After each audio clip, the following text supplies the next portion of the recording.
Great boss Squiggle Rick, newly appointed leader of the Goblin hordes, decides that the plans to invade the Empire are futile and foolish. In his infinite wisdom, he will instead invade the woods of Athel Loren. Surely nothing will go wrong in the dark woods of the Elves. After all, there are prizes to be captured. Luca here from MiniWarGaming.com, bringing you more old world campaign in Scumbogg's Vision. Today I'm joined by my guests Nick and Thomas in a unique scenario in the woods of Athel Loren. Sponsored by Wayland Games. We play and call it work. Alright, we are deployed for today's game, and you guessed it, if you're keen enough, we are doing a Triumph and Treachery game today, though it's more of a narrative twist on today's game. So, if you've been following along with the campaign, this is our second encounter with this Night Goblin mob. Though they took some severe losses in their first match with the Empire, their list is only at about like 1,300-ish points, not even, technically a little bit less than that. And during the replenishment phase, they only got enough to recruit the Doomdiver Catapult. So minus the Doomdiver Catapult, these are the remnants of their first match. We have ourselves 3 River Trolls, 2 Stone Trolls, 4 Stone Trolls, a Squig Herd. Both the Squig Herds got so beat up, they consolidated to one squad of 16 with 6 Herd. And then the Night Goblins with Spears, some couple Fanatics, a Shaman, and on this side, we are left with a squad of 20 Night Goblins with a couple Fanatics and short bows with their full command. Now, things to point out is we still have the same retinue of characters from before. Our Battle Standard Bearer with a great weapon, our level 2 Goblin Shaman who knows Here We Go and Itchy Nuisance, because we're going to keep the spells for the wizards the same as they're generated. But the one difference is our new war boss, well, he's technically just a Goblin Big Boss. I don't have any upgrades yet in the campaign, but I got ideas for that coming up in the future. This is, sorry, a little out of focus there. Squiggle Rick is the new leader of this force. He's technically just a Goblin Big Boss with a great weapon, but he was next in line. And the army's Battle Standard Bearer decided to just, I guess the old guy was great. He was cool, but he was a little impetuous. Squiggle Rick is a little bit more calm and collected and doesn't want to... He's not going to follow in the footsteps of the war boss and charge ahead of the army and die. He instead is going to provide a bigger leadership aura from the Night Goblin horde here to allow the trolls to compete a little bit better in today's game. So because this is like the main attacking force, the whole game is set to 1,300 points as the Wood Elf realms of Athel Loren, or Athel Loren. I actually don't know the pronunciation of it. I like both of those. They both kind of roll off the tongue nicely. They are well aware of the Orkwa in Bretonia, and they were able to... They always have forces ready to go, especially patrolling the borders of Athel Loren. So they didn't really make it too far into the woods at all before they got ambushed by the Wood Elves. This here is the gold. This is where that artifact is. It's inside of this structure in the woods here. Now, these are the guardians of this area, this essentially little province of Athel Loren, and they are here to prevent the goblins from getting to it. But they decided to let the goblins have a little bit of fun and find their way here all the same. You're going to be playing with the Triumph and Treachery rules because I am joined by 2 guests today. We got Nick, we got Thomas. Thomas will be playing Beastmen.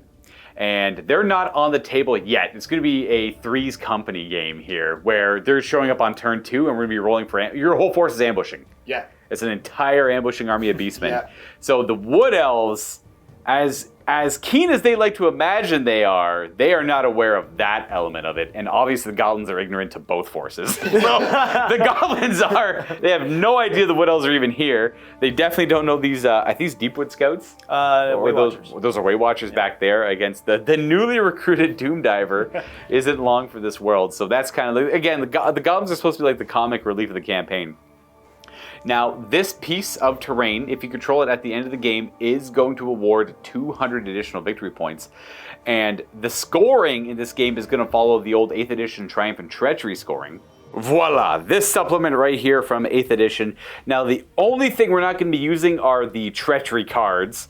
I know some of you are immediately disappointed, but I hate them. And we already have a lot going on already, so we're going to be playing with the scoring and the random turn order for the most part. And obviously whatever other rules are relevant, like how you pick your enemies and all that good stuff, just to keep it clean. I want to go over some of the rules on how Triumph and Treachery works. And when I said we're not going to use the Triumph cards, I felt bad. And I said, screw it, let's do it. But I'm going to change up how it works. You normally start off with like a couple, and then you get them throughout the game. They kind of slow the game down quite a bit because you have to roll for them every turn to see if you get them. I'm just going to give each player 4. I've already shuffled them up and divvied them out. So I'll let Thomas and Nick pick which pile they want of cards in a second. And then these represent the turn orders. And then I'm not going to explain in greater details what these do. You'll see what they do.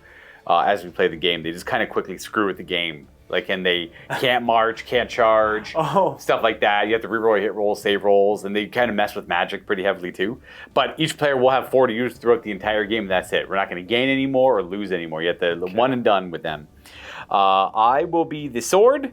The Wood Elves are going to be the staff, and then the Beastmen are going to be the axe. So you just shuffle them all up. Flip over the top card, that's who goes. Flip over the next card, that's who goes. Last card goes last in the turn. And once the turn is done, you take the deck, shuffle it all together, and just do it all again every turn. So you could, in theory, get 2 turns in a row. If you go last in the first round, and it gets shuffled up, and you go first in the second round, you get to go twice, just like Sigmar.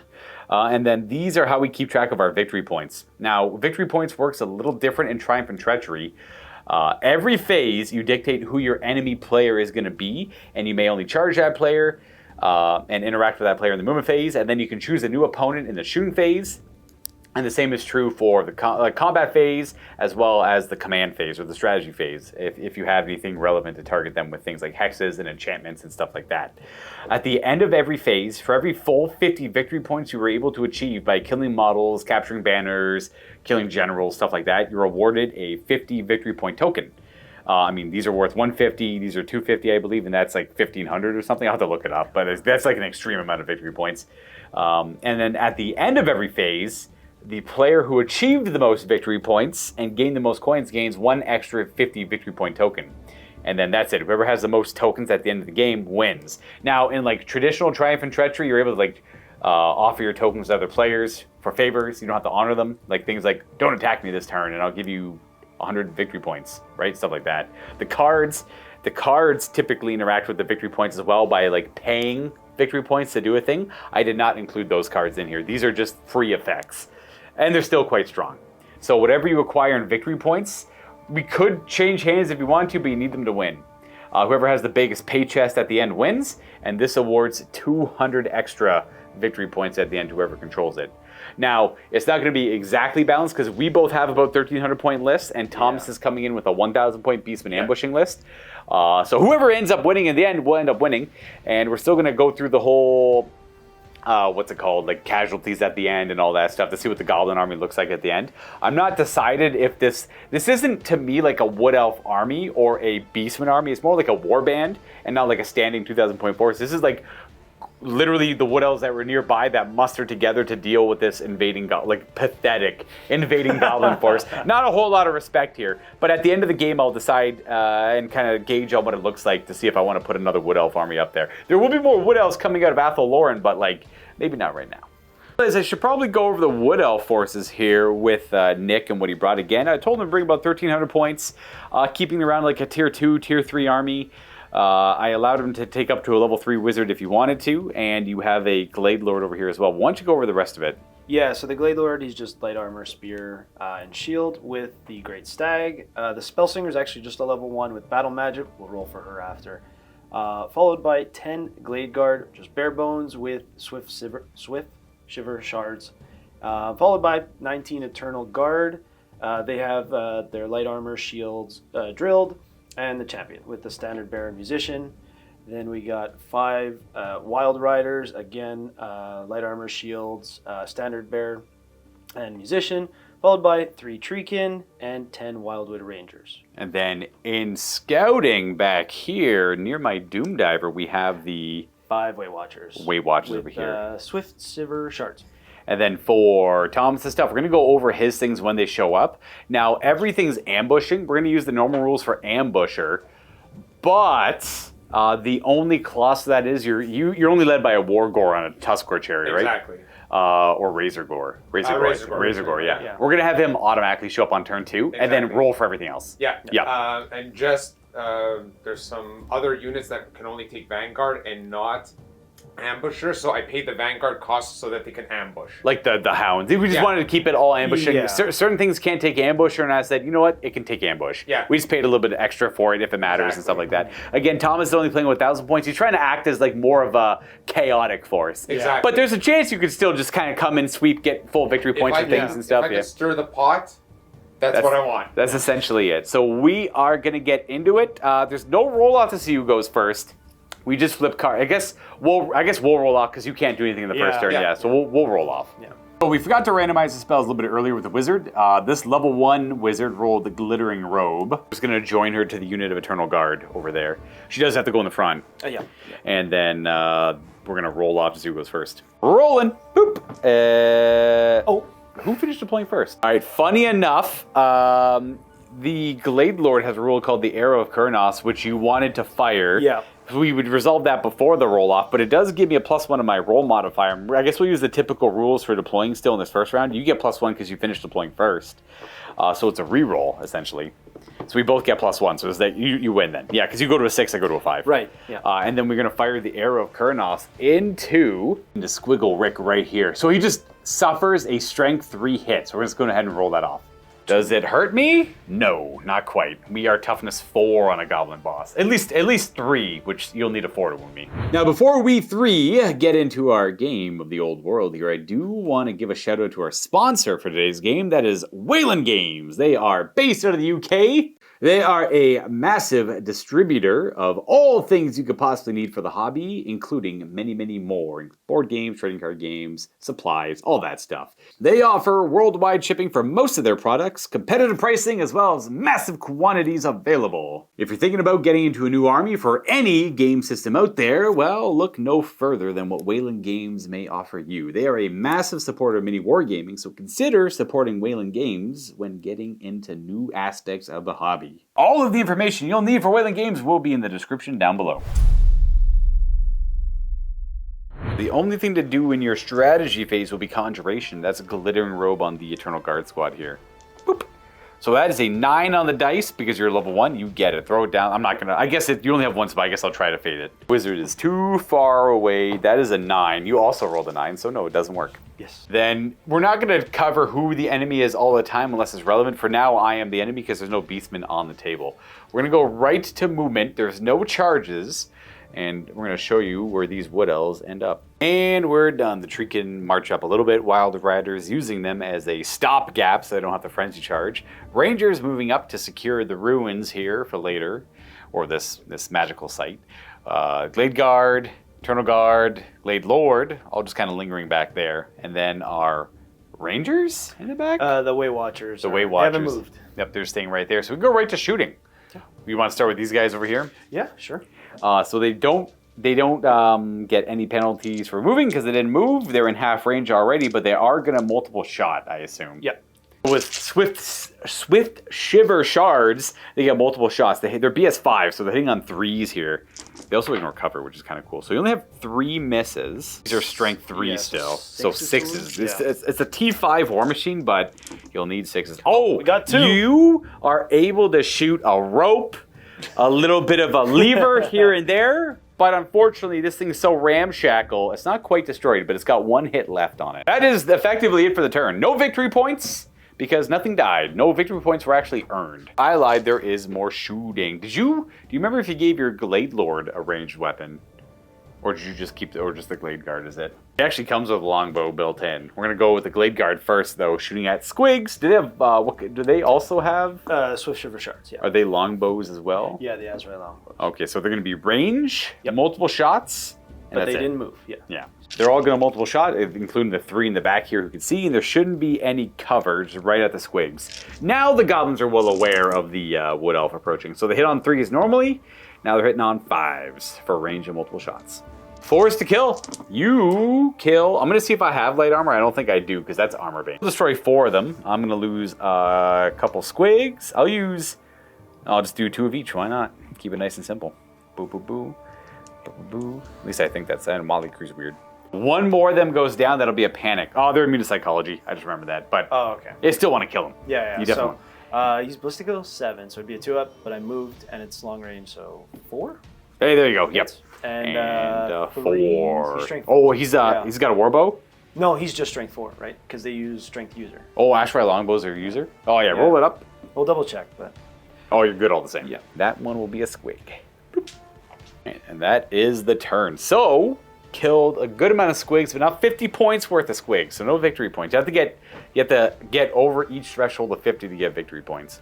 Technically, you have to get the whole unit, I suppose. You don't get the victory points until the unit is dead. Anyways, we're going to go on to turn 1 for the Gabos. I have a lot of stupidities to do. We got the boss here. His leadership 5. Squiggle Rick. Not great, but he is warbanding, so he's at least leadership 8. So stupidity on the river trolls. They are not subject to stupidity. The stone trolls, oh, they're stupid. And then those stone trolls over there, you better believe they're both stupid. Stupid, not stupid. Nice, we got our stupidity tokens for them. And that's great. They're going to move all the same, but they ain't doing anything much more than that. As for my shaman, he has Irrigo, which won't be super effective right now, and Itchy Nuisance, also only 15 inch range. We're going to omit casting. We're going to go right to the movement phase. No charges to declare, but we are going to meander our stone trolls forward, their movement characteristics, and the river trolls are going to march. I guess like the squigs are going to march, these guys are going to march, the shaman's going to march. They're going to move forward and just try and shoot bows, short bows at the treekin, I guess, and hope for the best. During the compulsory move, the trolls went forward their full 6, but they can't wheel or anything, nor can they march. Didn't quite hit the woods here. These river trolls marched up and around, but they ended up having to do a bunch of wheels, so they only got to this point, but they're going to put pressure on the Glade Guard. Without buffs and everything, the Glade Guard the river trolls can be scary for the Glade Guard. Marching the Squig Herd and our general forward. Squiggle Rick, he's wise that he hides in his unit to try and benefit his army, but he isn't going to hold back. Plus, I also want the general's aura within range of the river trolls, so like they're all within range to try to pass stupidity again. Our wizard walks up to this altar, this large magical altar, whereas the Night Goblins wheel 2 and move 2 to get the front rank within 18 with their short bows. And then our Doom Diver is going to have to deal with these guys. The only shooting I have is the Doom Diver and those short bows, so it's going to pivot, boop, and we're going to go, boop. We're not going to do the pivot. It's just, they have to be outside of 12, and Stone Throwers have a minimum 12, so I'm just going to keep them there. It is the skirmisher, so it still fires in any direction. The pivoting, I'm not too sure on. Just double checking. Again, they just need line of sight to fire. They don't, and they're skirmishers, so they got 360 line of sight. Pivoting, I think, is just more of something to... I would like to face the enemy, but when I technically pivot, I get within 12 and I can't shoot, so... They do have evasive, but there's no real effect against the War Machine. Plus, if they roll a 6, they actually go off. If you fall back in good order and leave the board, you are out of the game. So we're going to go ahead and try and hit him with a Doom Dive. We're going to aim, well, it has to go right on top of that model. All right, well, let's see. We might hurt our own... Oh, look at that. We misfired. You don't kill me. I kill me. Oh, 5 is up. 5-6 is nothing too bad happens. This is the twang result. Nothing too bad, but it's going to require a little bit of time to fix. We cannot fire it this turn, but we can fire it next turn. The last thing to do will be to fire our short bows into some treekin. These are going to be 4s to hit normally, 5s for range. We're within 18, but they're quick to fire. They don't care about the moving penalty. 5s to hit. Oh, and not a wound.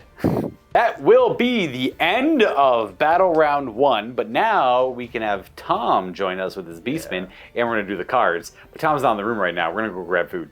Yeah. And we're back from food. Just quick like that. D3, 1, 2, 3, blip. It's going to be this one, which is swords. Me. Okay. Just like the proper turn order, I suppose. And then we'll find out shortly who's next. I just realized I just got a double turn. Not bad. Okay. Not that I'm going to do much with it, but I can do my stupidities again. All right. Well, right to it. Let's go trolls. 8? That's a stupid. Those stone trolls over there.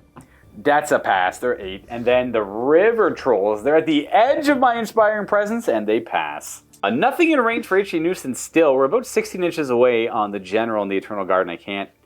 Oh, I guess you don't need line of sight for Itchy Nuisance. I'll but it's not going to affect whatever. I'll cast Itchy Nuisance on the Wildwood Rangers.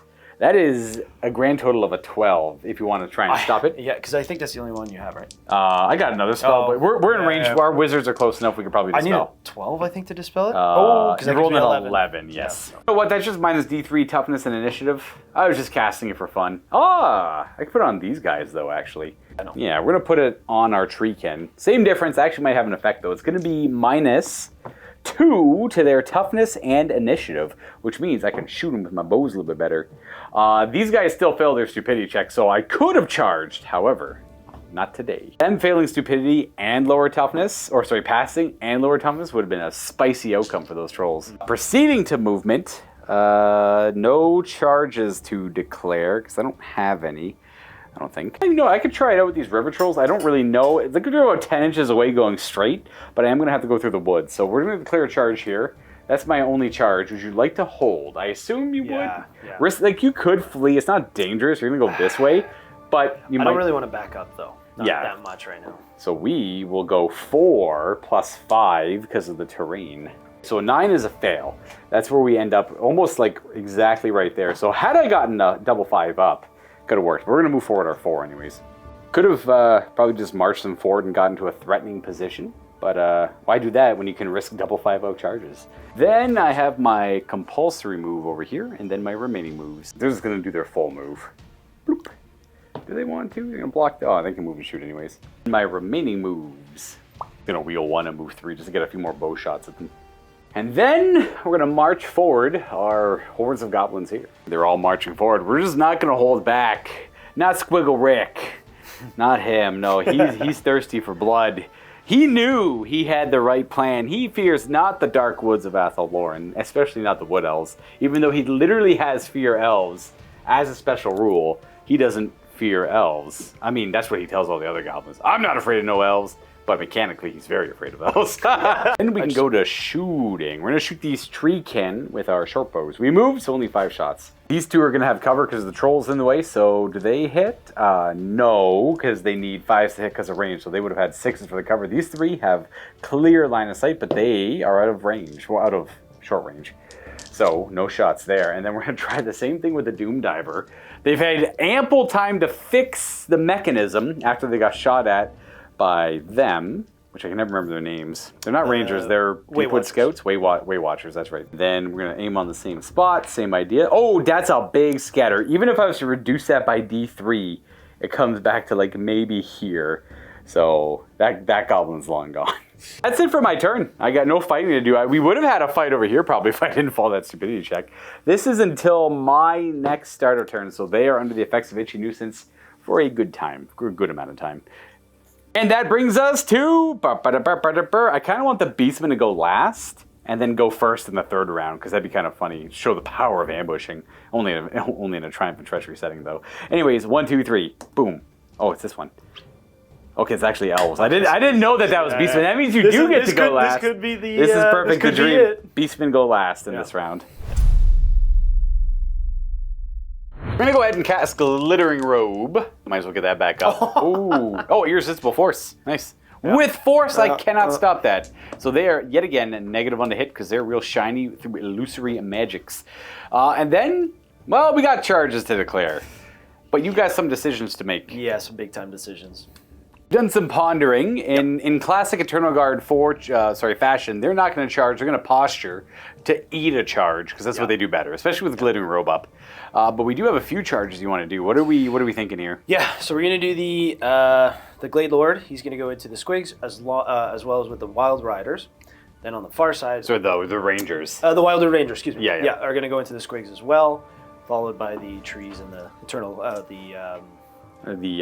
Wild Riders. Yeah, Wild Riders into the Trolls. So we're going to have trees, and then the Wild Riders can see the Trolls because they got this line of sight down this way.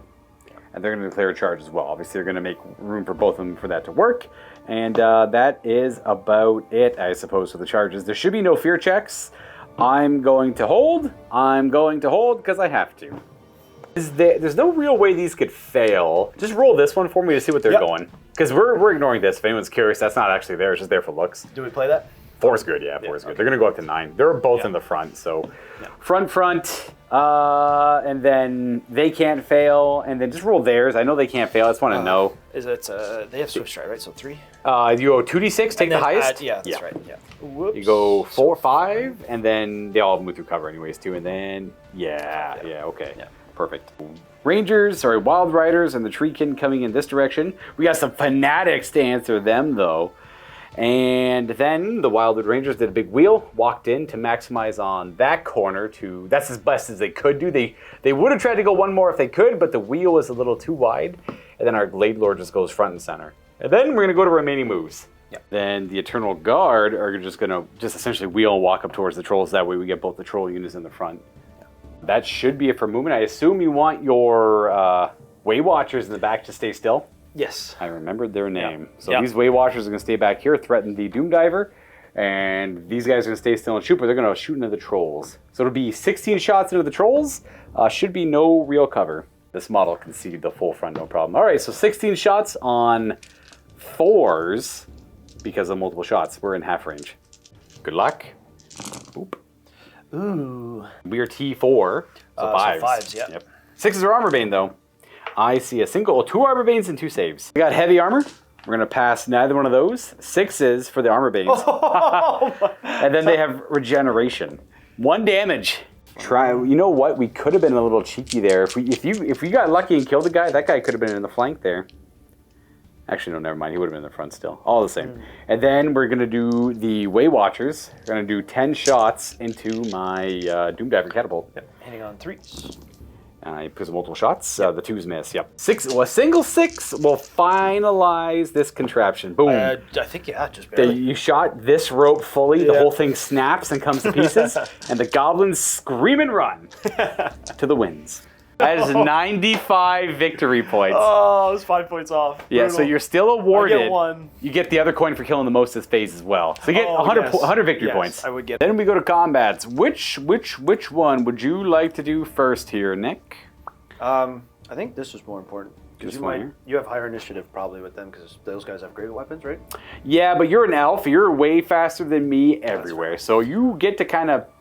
We're going to start from the Glade Lord and go all the way down. Yeah, Glade Lord has always strikes first with his Cav Spear. We're going to resolve him. And then it's probably his Elk, and then the Wildwood Rangers. His Great Elk has a single impact hit at initiative 10. He actually does it at the same time as he attacks, but we'll do the impact hit first. What's the strength on the Elk? You know what? That'll do it.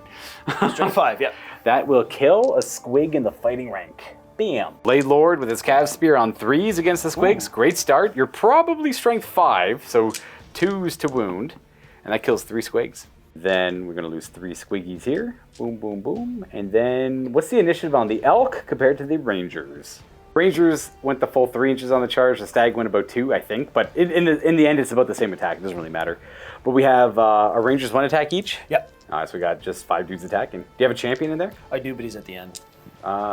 Champion's right there. Champion's got to be somewhere in the middle there. He'll get his full attacks. You got 6 attacks in total. Your weapon skill 5 or 4? I think it's 4. Oh, I'm also 4. Weapon skill 5. 2s to kill. You're probably strength.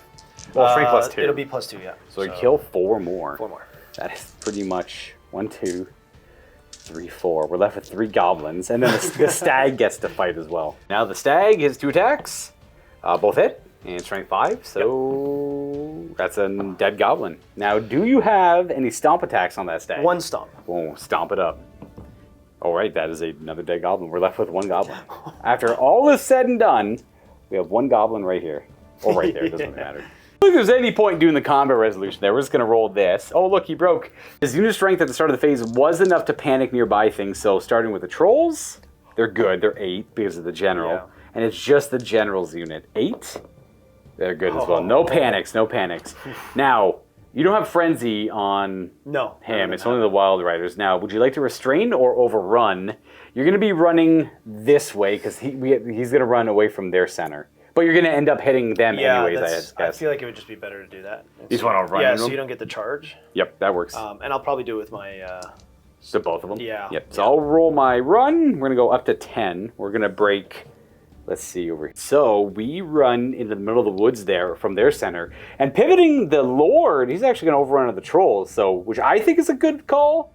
Hitting the trolls here, so we're going to have him just go like that. And then these guys would pivot towards him as well and go, but they're going to end up hitting here, which means they're just going to charge him there, and they're going to end up like that because of the nature of him there. That's about it for here. Technically no victory points because that guy's still running away, but we'll see who gets his victory points later. I think you do get 50 points for winning a combat, though. That's a Triumph and Treachery rule I almost forgot about.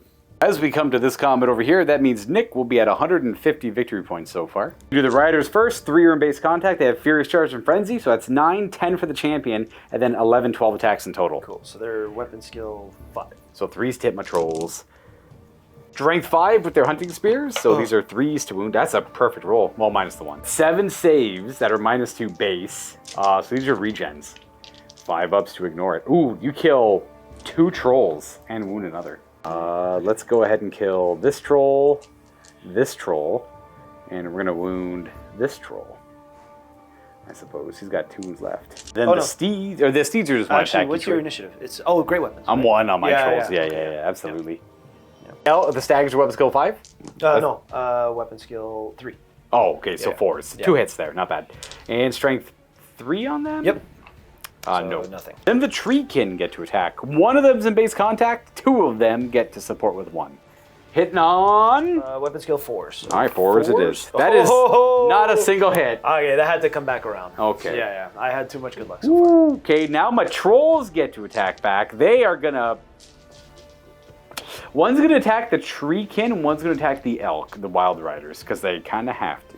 Let's do my 3 troll attacks into the Wild Riders first. 4s and 2s. So it wounds, I think they only have like a 4-up save. Yeah, just right to their, they only have a 5-up save, so that burns right through it, and they have a Talismanic Tattoos, I believe. Just a 6-up board save, I burned right through your armor.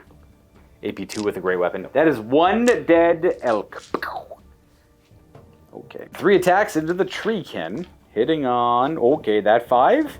And we are strength 6, so that's wound at -2. Do you have full plate armor on Treekin or just heavy armor? No, just heavy armor, but I have regenerate 5-up. Oh, there you go. Roll that bad boy up. Boop. Also, do you have a ward save by chance or no? So they regenerate it. No, but it's still combat res, but you did really well there. Combat res, you did 6, 7 damage to me. It's pretty substantial. You have a banner, but they're open order, but they're closed order. So 2 more on top of that. And for myself, I didn't do much. I did a wound, and if I'm lucky, I'm close. I'm going to strength 6. If I'm lucky, I'm closed order. So I lost by quite a bit. And you double outnumber me, because you have 8, 11, 14, 15 to my 6. So I'm looking for like a double 1s here to stay. I can't believe it. I didn't roll it. That will be a panic for these guys, but they're going to fall back in good order if they fail. They fail, so they're going to run this way away from them. They're going to fall back in good order 4 inches. So their new center ends up, and they're just going to reform off the fall back in good order and just assume a advanced archer formation here. They're going to run. You have to pursue with the wild riders, but you can test to restrain your Treekin if you would like. Yes. All right, roll that bad boy up. Let's see what you get for their leadership. I don't know what they are normally, but I'm going to assume an 8? They are leadership 8. They're good then. They can reform. The trolls are going to go 8 inches, 3, 6, 9, 2, 4. Oh, they're actually running from these guys. Because we're running at this angle, I didn't really consider that for my goblins, but that's okay. They didn't run high enough to pass through my goblins, which I'm happy with. Or my goblins rolled high enough on their fallback in good order to not be a pester.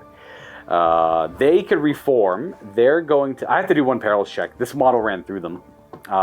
He's okay. Because he turned, pivot, and ran through them, he had to do perils.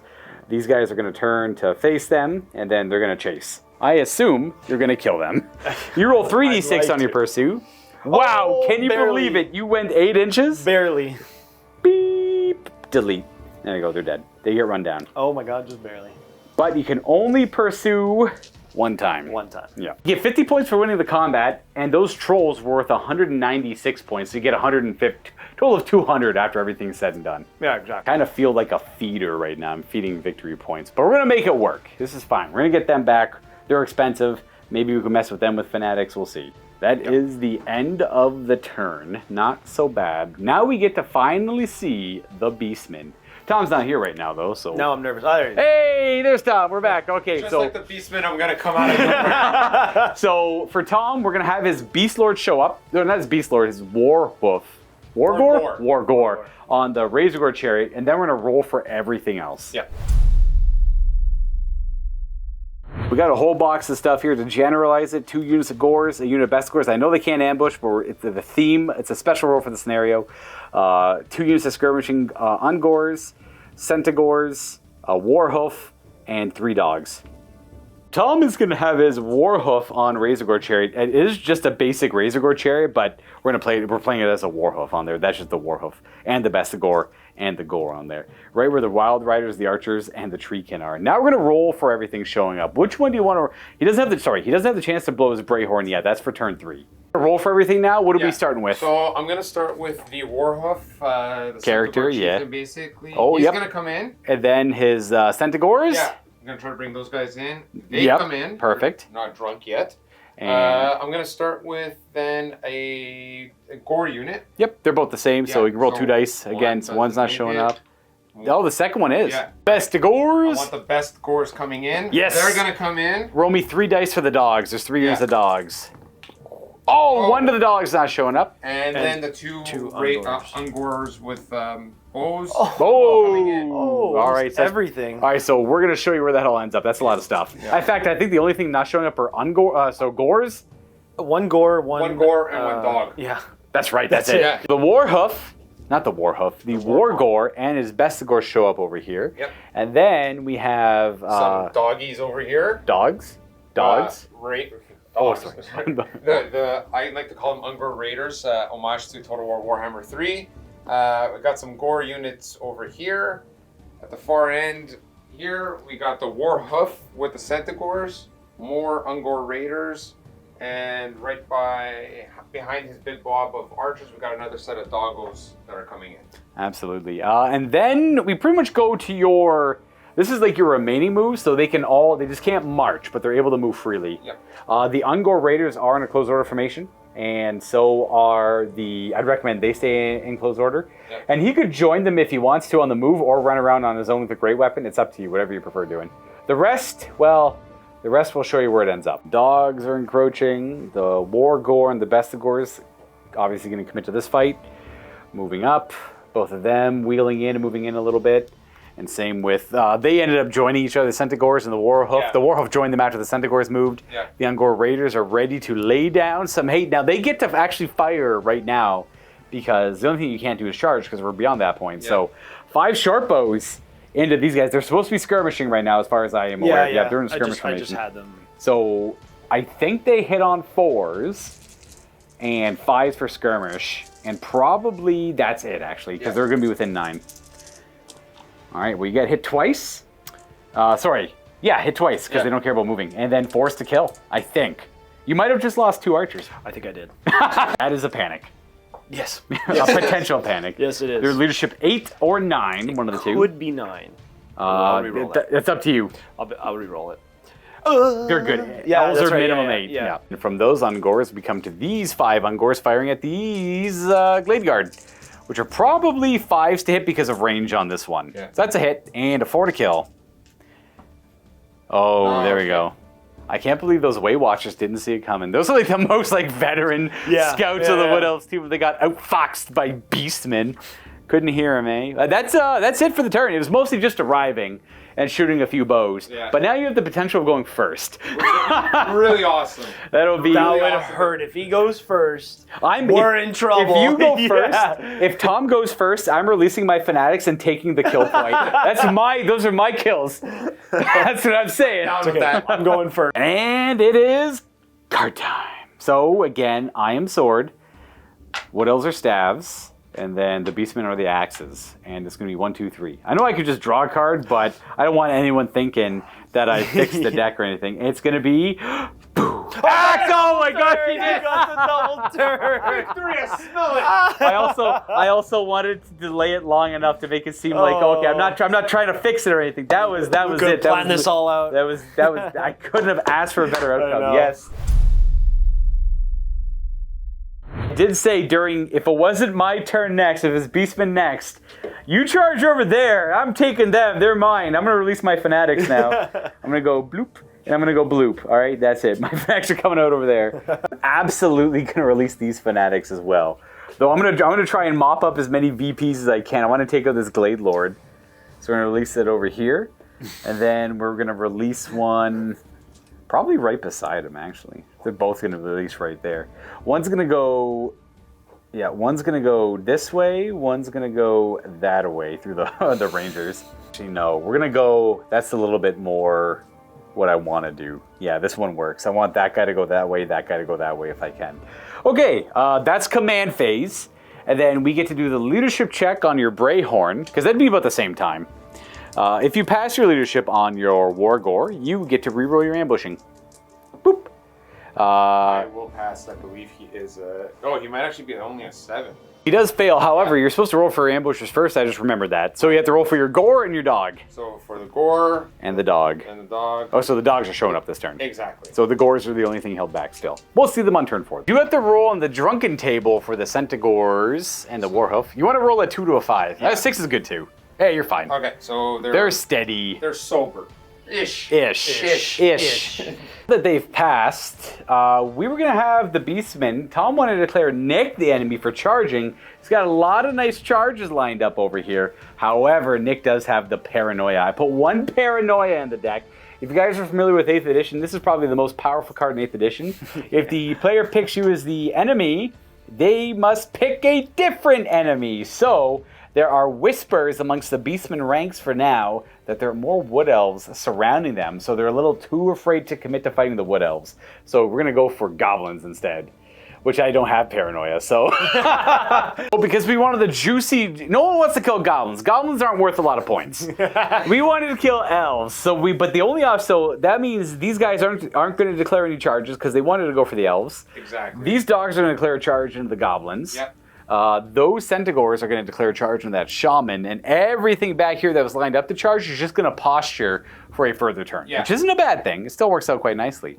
Yeah. And then we go ahead and resolve. Well, these can't fail, so these guys are going to go bloop, bloop, bloop. And now these guys are going to need maximize there. Big old 10-inch charge. That Shaman, does he want to flee? And yeah, this charge over here, that's a pretty easy charge to the Centigores. We're going to flee with that Shaman. And so he's going to go 12 that way. Now he's going to pop through these Wildwood Rangers, and they're going to have a chance to stab at him, so I have to do a peril check. He actually slips through their legs. He just runs through their legs to get through that. He ends up popping through over here. No panics because of reasons. You could do a leadership check to redirect into the back of them. I will attempt that. Don't roll high. Oh, you're good. Yep. Nice. So they're going to charge them instead. Yep. I'm going to hold because I got no real choice there. Okay. They have Warband too, so I get to re-roll the charge. Yeah. That's true, yeah. So let's see what you get here on your charge. Your movement 8, you said? 8, movement 8. All right. So 2d6 first. Take the highest. They go up to 5. They have move through cover. They're not even going to hit the woods. So 13 plus. Yeah, 18's probably pretty good. If this guy was 10, they're probably 18. Yeah. They're going to end up over there, and if I didn't show it, the dogs make it into the back of those Goblins. Yet again, another unfortunate circumstance for the Goblins. That was it for your charges, though, right? That is it, because Nick played a crafty treachery. Little nasty Wood Elf nonsense. However, we do have Fanatics. Fanatics move during every player's compulsory move phase. So even if it's the Beastman turn, they still move. Yes. That is the trick to the Goblin Fanatics. I'm gonna do those ones first. All right, so these two fools, let's go. Let's have this guy go this way. Oh, no. Treachery! Oh, 3! So, okay, it's going to go 1, 2. It's pretty much just going to end up over here. Come on, don't get stuck. It's going to clip the Wild Riders. It's going to hit them 6 times. Strength 5, 2s to wound. It's AP 3. So right to your talismanic wards. Stags are not good against Fanatics. 5 are dead. Yeah. I'm just going to pick this guy up. I'm going to pick this unit up. I'm going to pass it over to Nick. And that's a lot of victory points for, well, they're 190 or something? 191 or something like that. All right, so 150 for Night Goblins. That's not too bad. This Goblin is going to move right towards the front of him, I guess. And don't roll doubles. He's dead. He actually gets stuck in his own chain. And then we're going to go to these guys over here.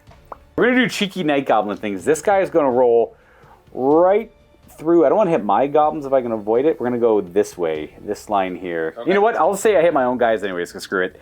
We're going to hit my guys, the Glade Lord, and the Wildwood Rangers with him first. Don't roll doubles. No! He's good. He's going to go 6. That's 3. That's 6. Just generally picking that. Roll for me, why don't you there, Nick? D6, strength 5 hits on my goblins. It's 4. So you kill them on 2s. You kill my goblins on 2s. That kills 3 of my goblins. Not bad. That's going to kill them. It doesn't pull them out of combat. They just get shoved in there. Boop. Push them up one more row there for me, Tom. Boom. Thank you. Because I rolled it? I think technically, I was thinking about that earlier. Thomas is my enemy this phase. That's true, yeah. If I lose one more Fanatic, he gets the points for it. So we're going to resolve it against... We'll do the Glade Lord last. Let's do the Wildwood Rangers. 6 hits on the Wildwood Rangers. They die on 2s. That's 6. 5 you have damage. AP3. Yeah, You're oh AP3, yeah. Okay, perfect. And then the Glade Lord is hit twice. He's wounded twice. Nope, he's only wounded once. He's T4 on that thing. I do have a 6-up save. Yes, he's got 3 up armor. Yeah. Yes, light armor, shield, and armored hide. Oh, too. it was close. 1 damage on him. I think he's got down 2. I think he's got 2 left. Does he get +1 from the stag or just +1 toughness? He does. So he's down to 3. Down to 3. Then we're gonna do that one more time. I'm gonna hit both of them. We're gonna go on this line through the both. It's gonna be 6. He dies. He doesn't move. Oh right. He rolled a double. So no, this wasn't the number of shots. Oh. No. So this is the path he was gonna go, except he dies over here, and we give Thomas 50 victory points. Here you go, Thomas. These are well earned. The hardest 50 points I ever had to do by doing nothing. What did I at least? I got the Wild Rider, so that's 191. Just so 150 for that, but an extra 50 for killing the most in a phase. Let's go Fanatics. Yeah. Yeah. So it would be technically you don't get the points for the end of phase. Yeah, we got to move things, but nothing else is gonna die. So I assume we're gonna be pushing up on the Elves in this direction. Yep. Threatening them on that direction because there's only one Paranoia card in the game, so we know that's gone. And we're gonna show you where these guys end up afterwards. These guys are actually not moving much. Because of Paranoia, that means the Elves get to go before the Beastmen, well, before the next round at least, and they don't want to get charged by the Treekin, so this is going to posture out of their charge arc, and hopefully this just kind of works out and this doesn't do anything too nasty. And then all the Beastmen just creeping up behind the Elves over here, and this is that extra unit that dog showed up on turn 3, just showed up outside of 8 and just wheeled that way to deal with the Weight Watchers. No escape. No escape. Do you want to go right to shooting? Yes. Just go boom. He might even just shoot them. And Paranoia, the card that Nick played, is only for the phase. Yeah. So, yeah, you can target them again. Bloop. They hit on 5s because of skirmish. Yep. And 4s to kill. And that's 2 no. dead and another panic. Oh, that's another. Let's see that leadership 9. Well, you're 8. Ooh. they full break. Yeah. So roll it up. And 7 congratulations on your victory points there. How many points was that whole squad? It was like 85, 90? That's 90 points for killing them. If you're able to kill another unit that's worth at least 10 points, you'll get a lot more, but I don't know if you got that lined up. I don't have any more shooting. You got those over there on the Glade Guard. Oh, that's right. Ungors over here. Right. All right, I got to get very lucky. They would have to... I don't think it's going to happen, but you never know. Boo! 2 hits. Yep, because you're in range. They have quick to fire. Nothing there. All right. So at the end of the shooting phase, you get 50 points for killing a 90-point unit and 50 points for killing the most. That's another 100 victory points for the Beastmen. Already doing better than I am. Already doing better than me. It is outstanding. Well, okay, let's move on to combat. Yep. Do this fight first. I'm going to throw nets on you. Yep. I throw nets on you. Your strength goes down by 1 as you're caught up in That's going to that. bring me down to strength 2. Good. Nice. Perfect. Oh, huge. 5 attacks. Do you have like a leader dog in there? No, it's just 5 doggos. I'm hitting, my whip skill is 4. You hit me 3 times? Yeah. And you wound me on 5s now. That's a dead goblin. We're going to lose this goblin back here, and I'll have 1, 2, 3, 4, 5, 9. I know it's 9. Wait, do I know it's 9? 1, 2, 3, 4, 5, 6, 7. Yeah, I did. All right. Only weapon skill 2, so I hit on 4s. That's not too bad. 4 hits. And your T3, so 4 is to wound. I actually kill 3 of the dogs. Oh. Unless you have... Do you have scaly skin? They have armor. That's 3 6-up saves. La la la la. Oh, only 2 dogs die. Dang. Got the 2 dogs there. So combat resolution. You did a wound. You're in my rear. And I think that's about it because they're probably open order. Yeah, they're open order. I did 2 damage. I have a banner. I do get a rank because you don't disrupt me with unit strength 3. Yep. And I think I'm just open order. That's right, they're just Night Goblins. They're close order. They just swap out their shield for a bow and stuff. So they're rank. So I actually win by 2, and I do double outnumber you. So you have a break check to make. What's the leadership on a dog? Is it 5? 6. It's 6? Oh no. All right, don't roll a... Oh. So I won by 2, which means you do break. So they are going to... I'm going to test to restrain. My goblins are not smart enough to do that because you got to remember their leadership 4, I think. 5 with a boss, and I got to see if Warband works for all leadership checks. I can't remember. I don't even need to look it up. I just remember the answer. It's like every check except restraint, which I'm currently trying to do. So I have a boss, but he's leadership freaking 5 because we're goblins. So I'm going to chase them. So they are going to run almost, in this case, because our centers are kind of lined up, it's like slightly askew. You're going to run this way. So you go to, you can add a third D6 if you want to. Up to you. So I'd be just pretty much running this way. Yeah, it looks like you're gonna go this way. Yeah. And you can go 2d6, see what it looks like, and then choose to add the 36 afterwards. I'm hoping for my 3 1s to show up here. Yeah. That'd be perfect. You're gonna go 7 plus Is that the gone? 4 is 11. Oh, sorry, I can't get it. This was the roll plus Yeah. the 4. Yeah. So they're gonna run something like this, and then my guys turn to freaking pivot to face them, and they're gonna go 10. So they'll pivot that way and go ahead and try to pursue. Oh, that guy's dead. I get 50 points for one of the guys. I do catch the dogs here as well, so we're just gonna go ahead and go whoosh to the point where we catch the doggos. Yep. Boop. And then I guess they'd have to pivot, something like this, just to the point where they're not like off the board. Because I don't think you. I don't know, that's a weird one. I'm pretty sure you'd pivot to the point where you ignore the obstacle. Because I'm pretty sure you only run off the board if you're broken and fleeing, and overrunning from a combat. And they caught something. They're going to try to reform. They do. And they're going to go right back to their combat order. These are the most specialized goblins in this side of the old world. They chased down warhounds, caught them, knocked them out of the game.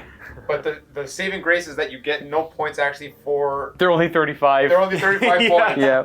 But I won a combat. Yes. Then we get to do this fight. Yeah. So the Wood Elves are excluded from this one for the Triumph and Treachery rules. It's just these two considered fighting. So the Wood Elves are like bumped back a little bit, but we'll leave them where they are. Right. Oh. But they do get to charge again later if it comes up. Right. Ooh. Triumph and Treachery is a little wonky when it comes to that, but it's the rules. It's the rules we have. Like I don't really know what a 3-way combat would look like. I'm sure you can figure it out, but it's a little janky. So I'm gonna see if I throw nets on you. I do.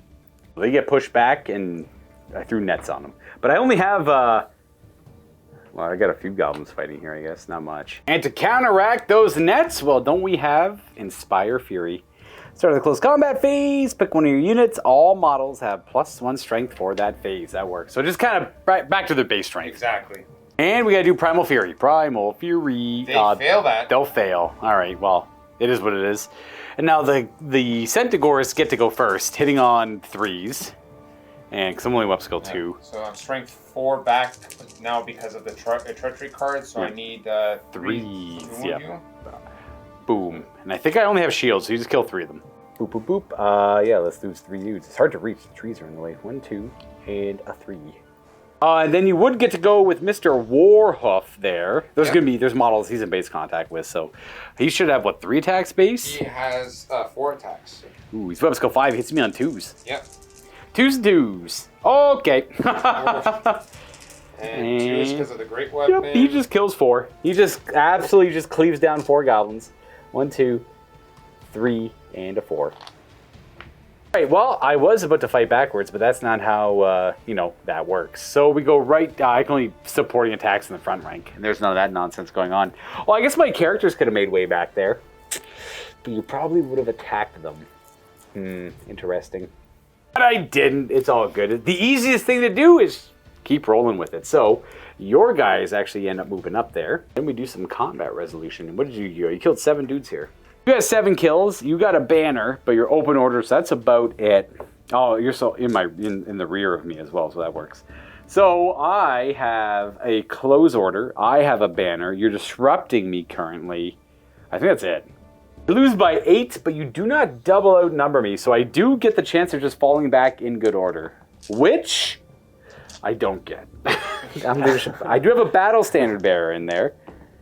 I pass with the battle standard bearer, so I'm going to fall back in good order. through the Rangers, sadly. So I got to do a lot of perils checks.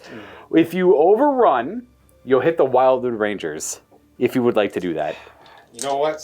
Despite my guys being sober, they're going to go for the drunken charge. Perfect. So I'm going to fall... actually, I fall back in good order. I go 6, which is still enough to pop through them. Every single one of my models is going to be going through them, so I'm going to roll perils checks. So my Battle Standard Bearer takes a wound. My War Boss, my big boss, is okay. Unit Champion is alive, and then the rest is... I'll just roll them at the same time. Which leaves 13 remaining Goblins. So we're taking a wound on the BSB, plus 3, 4, 5 Goblins die. That's actually not that bad. Oh God, I got to roll. This guy runs through him as well, so I got to roll for him a second time. I'm just going to roll this die. He's okay. But unfortunately, I hit my Fanatic and popped through my Fanatic. So would you be so kind, Thomas? This time you roll for me. D6 hits for my Fanatic, which kills on 2s. So I'm going to lose 2 more of my Goblins. This is fine. This is a fallback in good order. These are standard Night Goblin tactics. No one worry. I'm just going to reform on that side of the Fanatic, just because I got to stay an inch away from that elk lord there, and this guy's got a wound on him. Yikes! Well, that was a pretty healthy brick of Goblins. And then go ahead and do your pursue move. You get to go 2d6, or 3d6 technically if you want. 3d6. Yeah. There you go. 9. That is probably enough to make contact with them. Overrun into the Wildwood Rangers. Okay, and then these guys are all dead. Well, we'll see in the end if they're dead. That's it for the turn. Well, you won a combat, so you got 50 points there. And that's about it, because they weren't destroyed.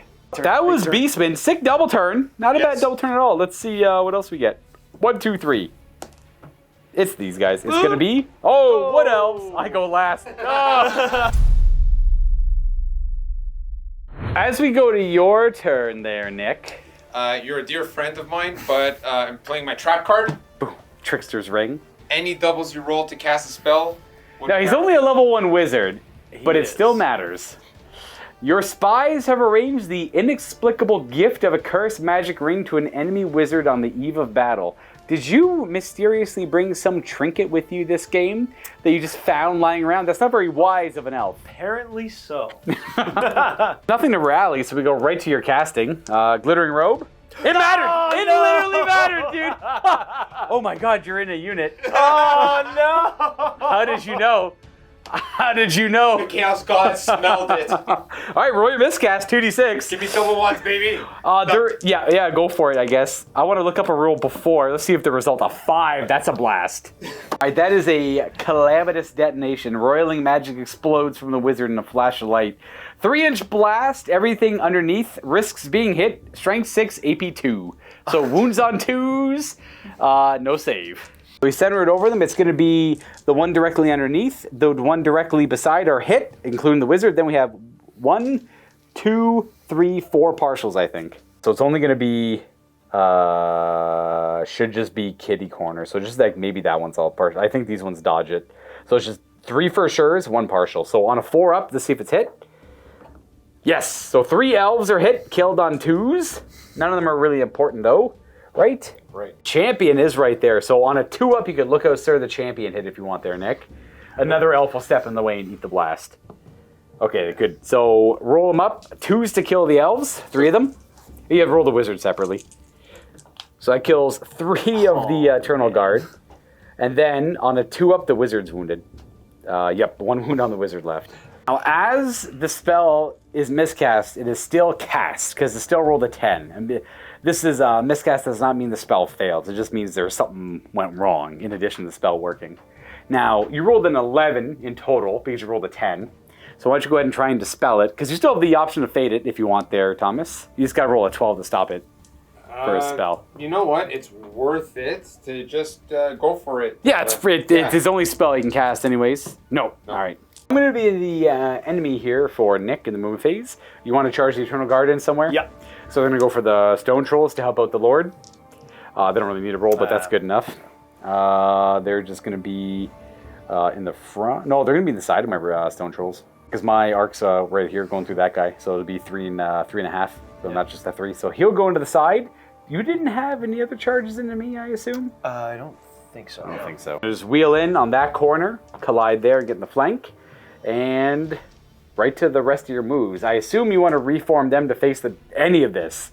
And yeah, there's a few things I'm gonna. What else do you have? Oh, and you have the tree the as tree well. I'm gonna shift. So. But that's it then, just those 3 units. Yep. Fun fact, while Nick's thinking about that, I haven't gone yet, so Itchy Nuisance has been in play on those Treekin for like 4 player turns. I haven't had I went first on like turn 2 and last on turn 3. We're gonna reform we want to shoot the Ungor with them. Otherwise, we reform them, as you see, and then we're gonna go right to shooting. Where I am the enemy. No, not me. The Beastmen are the enemy. Are the enemy in the shooting phase. And we're going to do, I guess, 20 shots into them. Exactly. But it's going to be moving and multiple shots, so we're hitting on 5s. And 5s! Whoosh. These are 4s to wound with strength 3 bows. That is 2 armor bane and 1 save. I think Ungor only have shields as options, so that's 3 dead. Yep. Which is a panic, but they have Mark of Chaos Undivided, so they do get to reroll if they fail. So I will roll the regular. That's a panic. That's panic. But they get to reroll. Yep.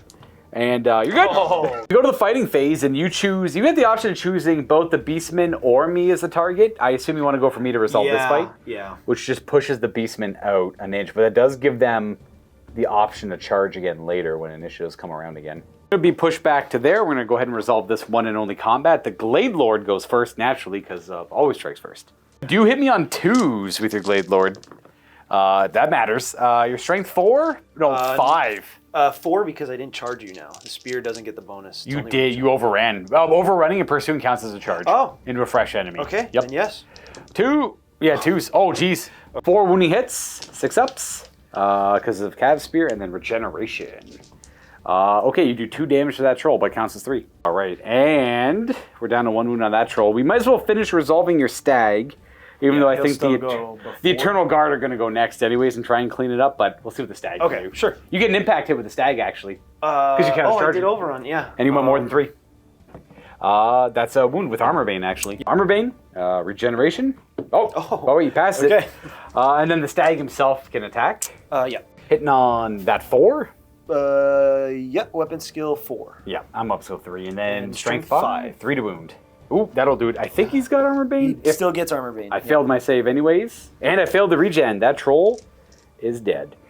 You have the champion base contact plus all the... Oh, you don't get fighting extra ranks when you charge. That's right. So you just have these 6 in the front. 7 because of the champion. Pretty much all the same stats. 3s to hit. And it's going to be 5s to wound. Because you're only strength 3. Little babies. 2 wounds. All right, I take back what I said. Do they have regular spears or Azrai spears? No, they have Azrai spears.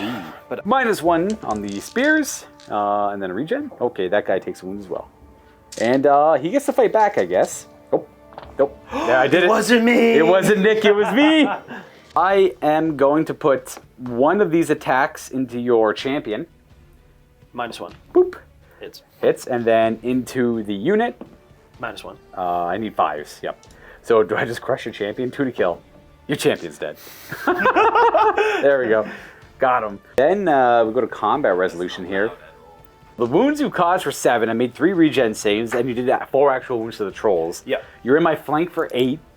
You have a banner, close order for 10, and you have a rank for 11. I don't know if they're heavy infantry. It doesn't really matter too much. I'm double 1s to stay. Boo. Oh my god! You had to say it, huh? This is pretty interesting. That's cool. So I don't give ground because I got nowhere to go. We just stay right there. He is too stubborn to go anywhere. You do get 50 points for winning a combat, though. But it does. I could fail the stupidity check.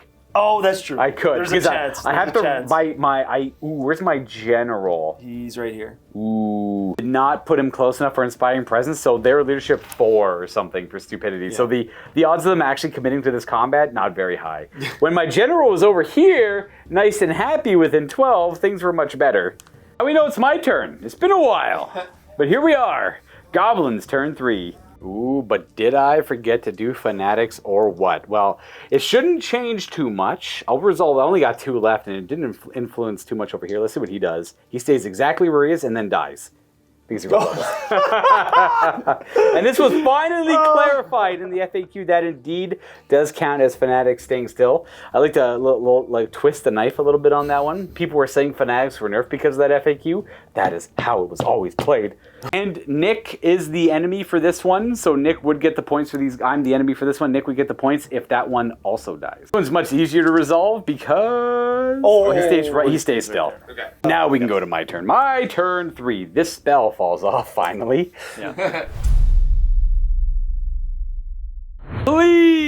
Please pass this stupidity check. If I was smart, I would have put my boss over there, but at the same time, my boss is only leadership 6 right now, so it's not that big of a buff.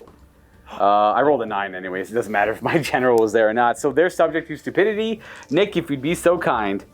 Boop. Thank you. Go right to rallying because my wizard is currently fleeing because he fled from them initially on the charge. Leadership 4 or 5. Probably. Oh, wait, no, our leader's 6, so he does pass. Our leader's in the game still. So he rallies. And we're past the conjuration step, so no spell casting. And then, oh yeah, that guy over there's got to rally. He needs double 1s, insurmountable losses. The BSB's maybe close enough. Oh, man. Ooh. But he's about 14 inches away, so that's how far he flees. His ends up over there. Yeah. Well, I don't think I have any other rallies to do, so we're going to go right to my movement and charges. Who is my enemy? I think I want sweet vengeance on some elves. So we're going to declare Nick is our enemy, and we're going to charge the wood elves, I guess. Would you like to flee or hold? But flee would only be into the dogs. Oh, flee, you pop through them, and you take a bunch of bunch of damage running through things.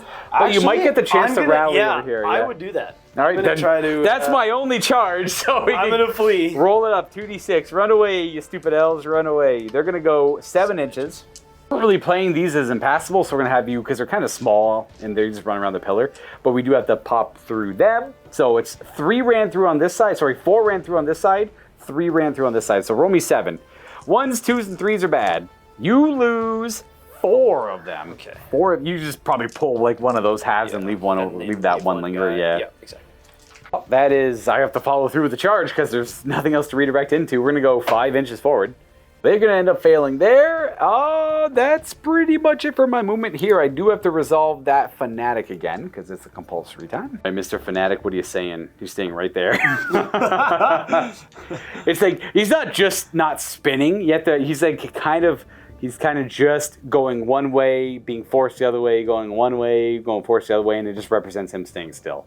Then I guess we're going to move these guys within range to shoot at the Wargore. And we're going to move our 4. There's going to be 5 shots into him, and I think that's it for my turn. I don't really have a whole lot left. 5 shots. That's a couple of hits. Nope. Wait, yeah, just range is the only penalty here. No wounds. Then we can go on to this fight where your Glade Lord gets to go first. Oh, right. Always strikes first. Right. Have to pick skill. Nick as the enemy. 7. 2s to hit, and 3 to kill. Or regen though. So 2 of them. Oh, it's actually only -1 as well. Ooh. So we make an armor. No, we don't regen. He dead. So that is a lot of victory points. I think I'm gonna try. Only 98 points for a squad of 2 trolls with great weapons. I did forget about my troll vomit attack. I'll go ahead and do that one on him. Because it would matter it just does a wound to him or not, just to keep the state of it all clean, I guess. The troll vomit wounded. And you failed your armor save, so he's got 2 wounds left. And then the troll vomit over here wouldn't have really mattered. They died a long time ago. I'm not too concerned about them. I don't even remember how they died. They died to wild riders. Yes, and everything. The overrun. Yeah, but it would have been 2 troll vomit attacks. Those wild riders immediately die the next turn. It's all inconsequential. Yeah. But you won a combat for 50, and you killed the unit worth 98, which is another 50 points, off by 2. Not planned, by the way. These are just the circumstances of the list. If you've been watching the campaign, I have no real control over that. And that's a total of 100 victory points. Restrain and reform the general, he does, and then the Eternal Guard, they do as well. Yeah. So they get to reform. Just gonna reform to face the Gores coming in and all the Beastmen in the back there. And not gonna worry about those trolls. I didn't move them with stupidity just because you don't need to move them, and they're kind of fine where they are. Yeah, they're not gonna contribute much more, keep walking down the table that way. All right, I think that's it for my turn. We can go to turn 4 now, and your Gores automatically show up on your turn, and then we just do the rest of the nonsense. Yeah, we'll see where the cards goes, and yep. So far, not good for the Goblins, but I don't think anyone's surprised. Card time. We're back. And 1, 2, 3. D3. It's a 3. It's gonna be boop. Oh God! Goblins. Goblin double turn. Oh. Let's go, Goblin double turn, everyone. Let's do it. Woo! The Goblins light up and yeah. Oh my goodness! I actually didn't even consider that possibility. Holy heck, let's see how this ends up. Stupidity check, please, please, please, please. Oh, I think they're 4. Controls are 5! Yeah, the general's way over there. However, if I was within my Inspiring Presence range, we would have passed that one. So they are just gonna bloop, bloop. And that's gonna bring us to Conjuration over here. Let's do, here we go. Okay. Oh, I failed it. Wait. Yep. Wait. Oh, we got Nick playing a card here. Sorceress 8. Oh yeah, so Nick is the neutral player here because I don't want him dispelling my stuff. When I fail a casting attempt, the spell is cast with irresistible force. The wizard then suffers the effects of broken concentration and a miscast. So I failed my here we go. So it works. It counts as being cast on a double 12, but then I roll an 8 for my miscast. Okay, well, yep, 8 is barely controlled power, I believe. Yeah. So I still count as casting the spell at the bare minimum. So, which is, I think, well, I guess it's cast with an irresistible force. Yeah. Or, no, maybe I'd say the miscast trumps it. Would you like to, I have no more spells to cast this turn, Thomas, if you want to try and stop it with your Fated Dispel. You get it back on next turn anyways. Yeah. Not to sound condescending, I'm going to give you the pity. You can have Oh! Look at this, Okay. 2-on-1 over here. So I get Here We Go, but I can't cast Itchy Nuisance because I can't cast any more spells. But Here We Go might help a little bit. I'll have you know, just to let, you're the only guy I'm going to be charging. You're all for it. He's all for it. Thomas is all for it. Let's go. Okay. Then an attempt at rallying over here. Double 1. No. Does he go off the board? 6. Oh, yeah, for sure. Yeah. Boop. Guess who gets the points? Thomas gets the points. Oh, that's 178 points for that Squig Herd unit. Thank you for doing all the hard work there. I appreciate that. Get out of here. I forgot about that part of it. So I chose Thomas as the enemy because you have an active wizard to dispel my magic. So I figured, okay, no dispel. I was like, oh, I'll make you miscast. I'll try to have some fun with it. Nope. Yeah, that's what I get. So 178 points for the Squig Herd unit. So that's 150 points earned for the token, plus 50 for the most. Yeah. So 200 victory points to Thomas. What a swing. Charges to declare. I don't even know if I'm in range for Here We Go, but they're going to declare a charge against the Gores here. Would you like to hold or flee? Well, it's with these guys charging? Yep. I'm gonna hold. I think Gores can handle some fanatics. Those are just. I got 2 goblin big bosses in there. You don't respect them? Bring it. Oh, you're about to witness a mistake. They go 9 inches. That'll definitely be a charge. Make the charge there. However, we would stop there, and it's a disorder charge. I don't get my initiative bonus. You were lying to me. Then I have my remaining moves. We're just gonna. I don't even know what to do with him. He's gonna skedaddle. He's gonna do a march block to try and. He's gonna do goblin things and get out of here. He fails. Go like around here, I guess.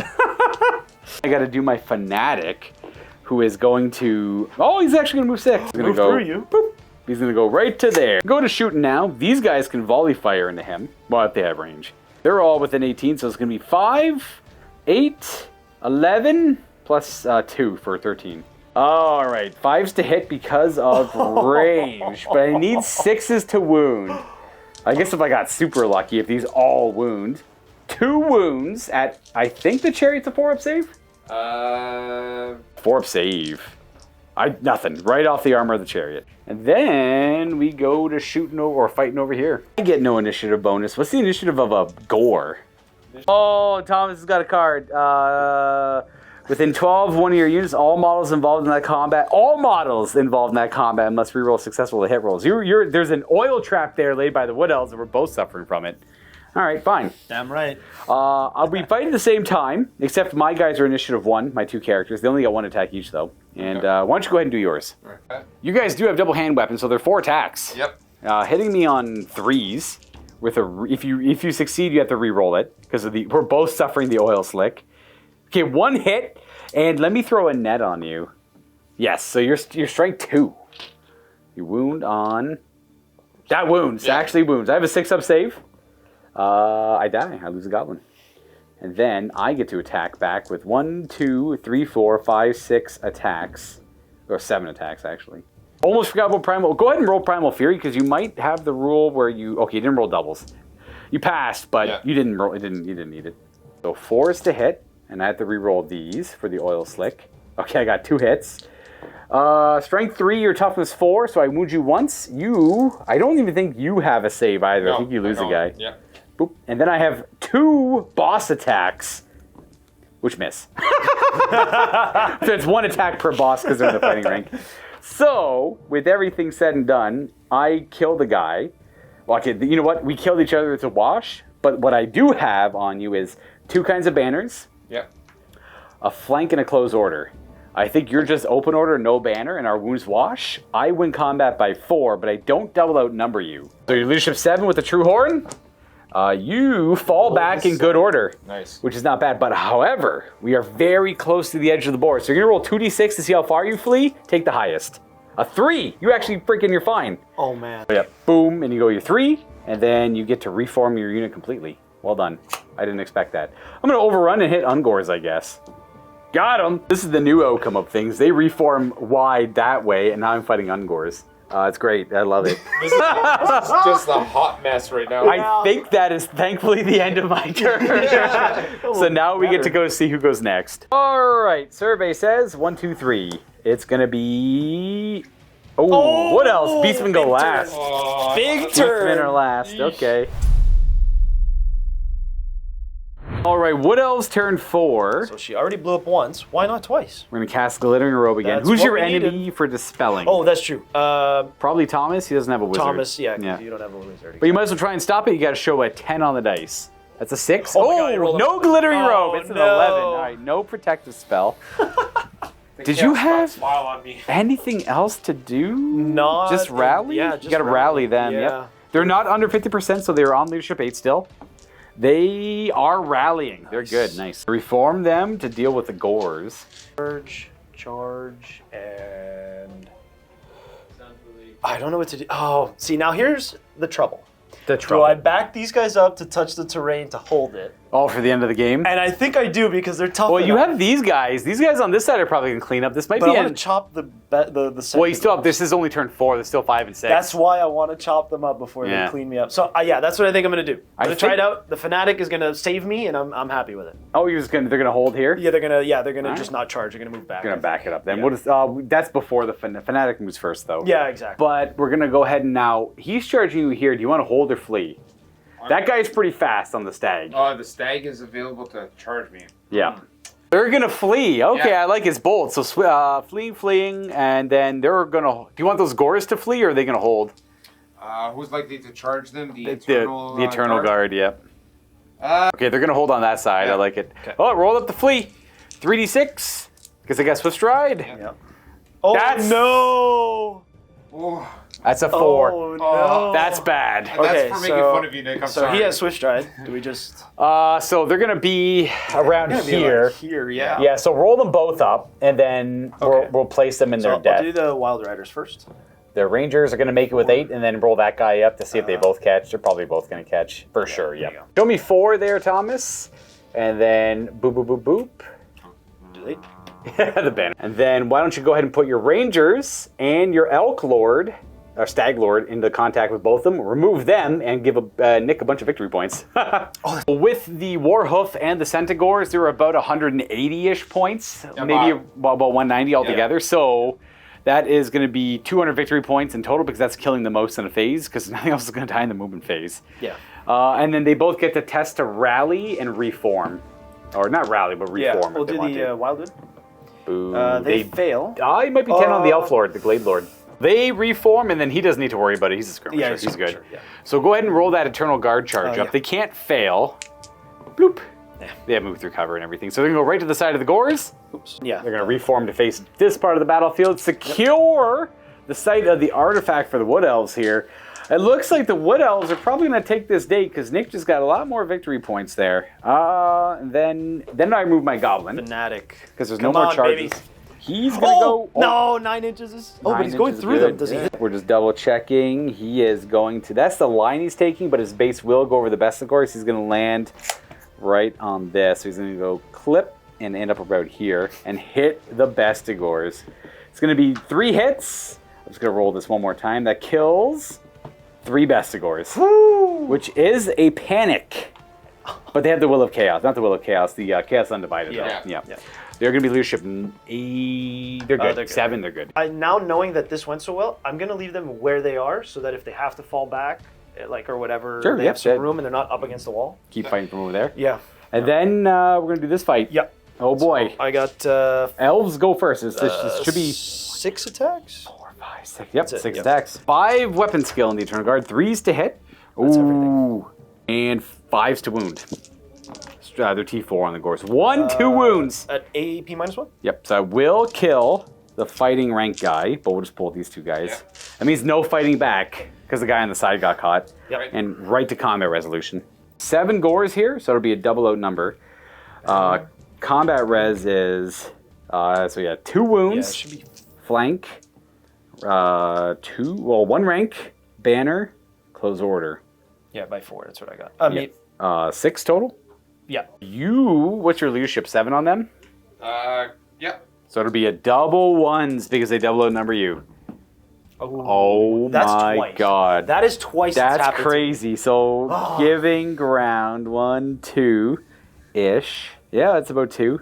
And then you can follow up. I assume you want to keep that fight going. Yes. These guys are going to be maximizing like that. Yep. Interesting. Guess that's it for the Wood Elves on turn 4. That means the Beastmen are next. All right, so we're going to go to the Beastmen turn 4 here. We did forget to roll Gaze of the Gods for your War Gore this turn, or last turn. So it's a May. I read up the rules, but you know what? For the sake of... It is a May, yeah, it's definitely a May. So for turn 1... you only get to roll it on turn yeah. 3, technically. Yeah. So that'd be turn 3s, which is an initiative bonus Yeah. or something. Yeah, So only for that's- the turn. Yeah. think I so. did not roll stupid on him for the first time. That's in the every first game. time. But I now- was now kind of you're waiting going for the. I was waiting for the Now, one. now yeah. you're gonna do Yeah. it. Now you're gonna do it because now it's officially the roll. Now turn 4. Here it comes.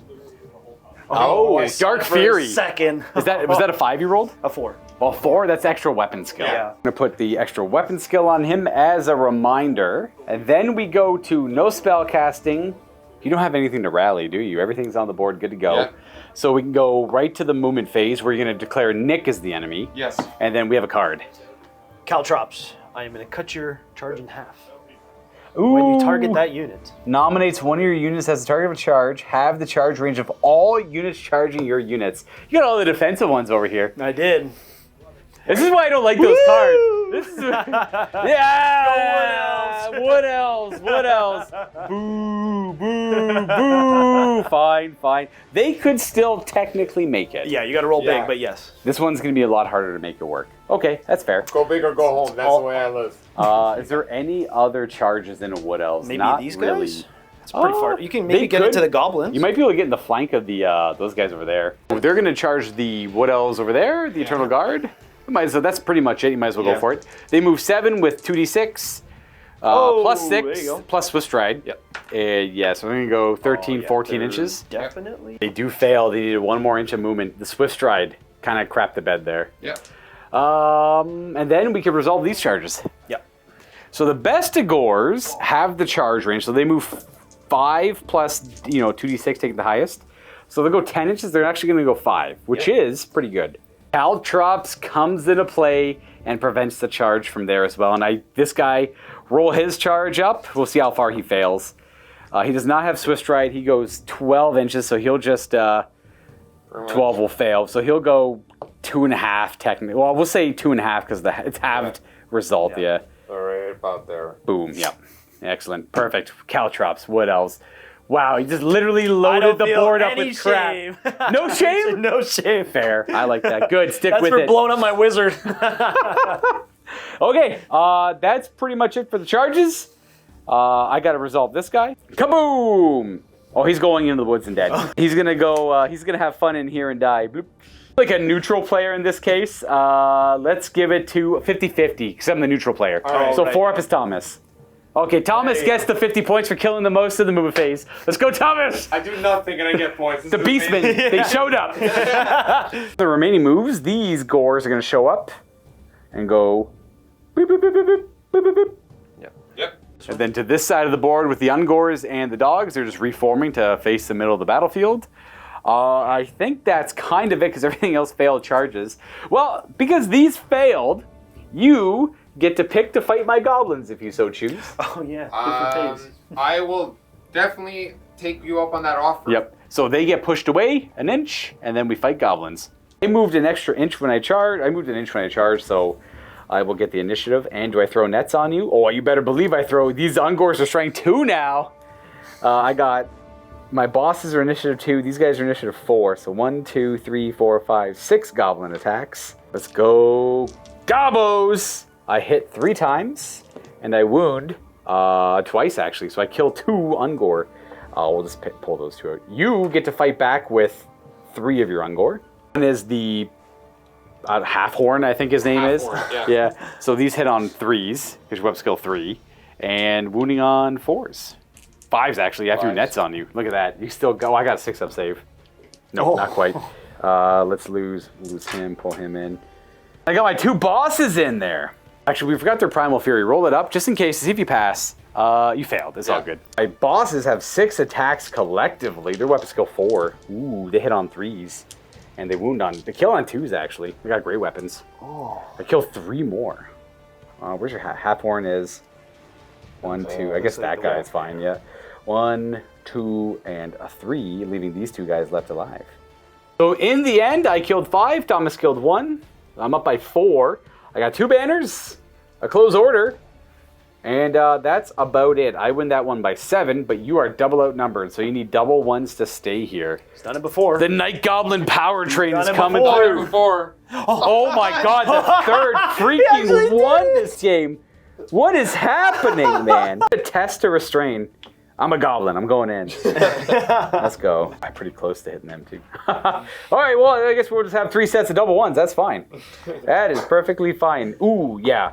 One thing to remember is you can attack my BSB. I just remember that now, but that's okay. You'll have an opportunity in a second. That is the end. Oh, I get 50 points because I won a combat. Let's go, Goblins. Ladies and gentlemen, everyone watching, welcome to the end of the 4th battle round. We're going to go to battle round 5 of 6. It's looking like it's going to be a Wood Elf game. They have solid dominion of the middle. They've accumulated a lot of victory points, but we still have a couple turns left. You never know. Beastmen could go next and just get the charge on those Treekin, overrun onto the objective. That's a lot of victory points. Yeah. That's a lot of points over there still. Yep. This guy's sitting pretty on 2 wounds. That's a general kill. That's a lot of victory points. That's 100 extra points to whoever kills him. My guy's sitting at full health here. Your general's pretty happy on that side of the board. Actually, weirdly, a lot of game to still play here. Yeah. All right, well... Get to it in a... Technically, we're going to take a break and come back to this tomorrow. So this is the point we're taking a break. Yeah. And this one took a little while. A lot of delays today, but we are going to get her done. And I want to see if we get to spawn a new Wood Elf army with the artifact. If the Goblins... Okay, let's be real. The Goblins aren't winning this one. Let's see if the Wood Elves or the Beastmen get to claim the artifact and spawn a new army here in Athel Loren. Okay, battle round 5 of 6. I think, you know what, Old World is 6 games, so might as well just kind of go with the theme there on that one. Gotta randomize who goes first here. Boo! This one, who's it gonna be? Goblins! Oh, it's Elves. That's huge! We didn't want Elves. Alright, we got a cast here in your turn. Boop. That ain't gonna cut it for Glittering Robe. No sirree. You know what? At least you didn't die to a miscast. So for charges, we've planned some of these out. What are we thinking? Yeah, so the Eternal Guard, they're going to simply just try to get these Gores. Thomas will be the enemy here. Yeah, Thomas is the enemy. I'm going to take the Glade Lord on Stag, and we're going to try to make a big charge to the Hounds. The Doggos. And then the Treekin are going to stumble across there to take on some Bestigors. We're going to hold here to keep it nice and messy. Yeah. We're going to hold on these dogs. And what with those Bestigors? Oh, they're holding. Oh, they're going to hold the line. Very good, very good. All right, well, let's roll. This one can't fail. This one, yeah, that one's in. We're just going to go right there. The Stag is going to go 8+. He's got move through cover, so he's going to go 13. What was... Yeah, weirdly enough, move through cover does not circumvent the lower die roll clause, so you do have to take the 4 for the woods, but you don't take the movement penalty characteristic, if that makes any sense. It's not great, but it is what it is. They're going to go 12 plus 16. Is 16 in? 16 will get them. Yep, just... Nice. Well, welcome to the Doggos. Going to get those Doggos, and then those guys can't fail if you want to throw them in there, Thomas. Yeah, exactly. Now these Rangers. Push forward. Can anyone believe that Rangers are still standing towards the end of the game here? I think they got lucky through the Triumph and Treachery circumstances. 100%. Because they got overrun by Centaurs, and they were about to get caught, but then they got, because of the order of the turn order, they got pushed out of the combat. Nasty Goblins got in the way, technically. Otherwise, you still have these Glade Guard over here. They want to reform and face Yep. Gores over Boom. there. I don't believe these Glade Guard are going to be very long for this world, but they're going to give it a shot. That should be it for Wood Elf movement. We can go right to your shooting, which is, I think, only here. So we're gonna send a volley into the Gores. They did move. I assume you're going to do multiple shots. So, yeah. I'm going to hit on 5s. Yeah. Swift Shivers. I see a hit. A hit. All right. 5 to wound. 5 to kill, actually. Nope, not quite. Nothing. The Gores are rearing for it. Guard. We're going to fight with the Eternal Guard first. Your champion died earlier, so it's going to be just 6 attacks of the Eternal Guard into the Gores. Should be 3s to hit. Actually, yeah, your weapon skill 5 on Eternal Guard. Yeah, Those all exactly. 5s to wound, actually. Oh, you got 3 of them. 3.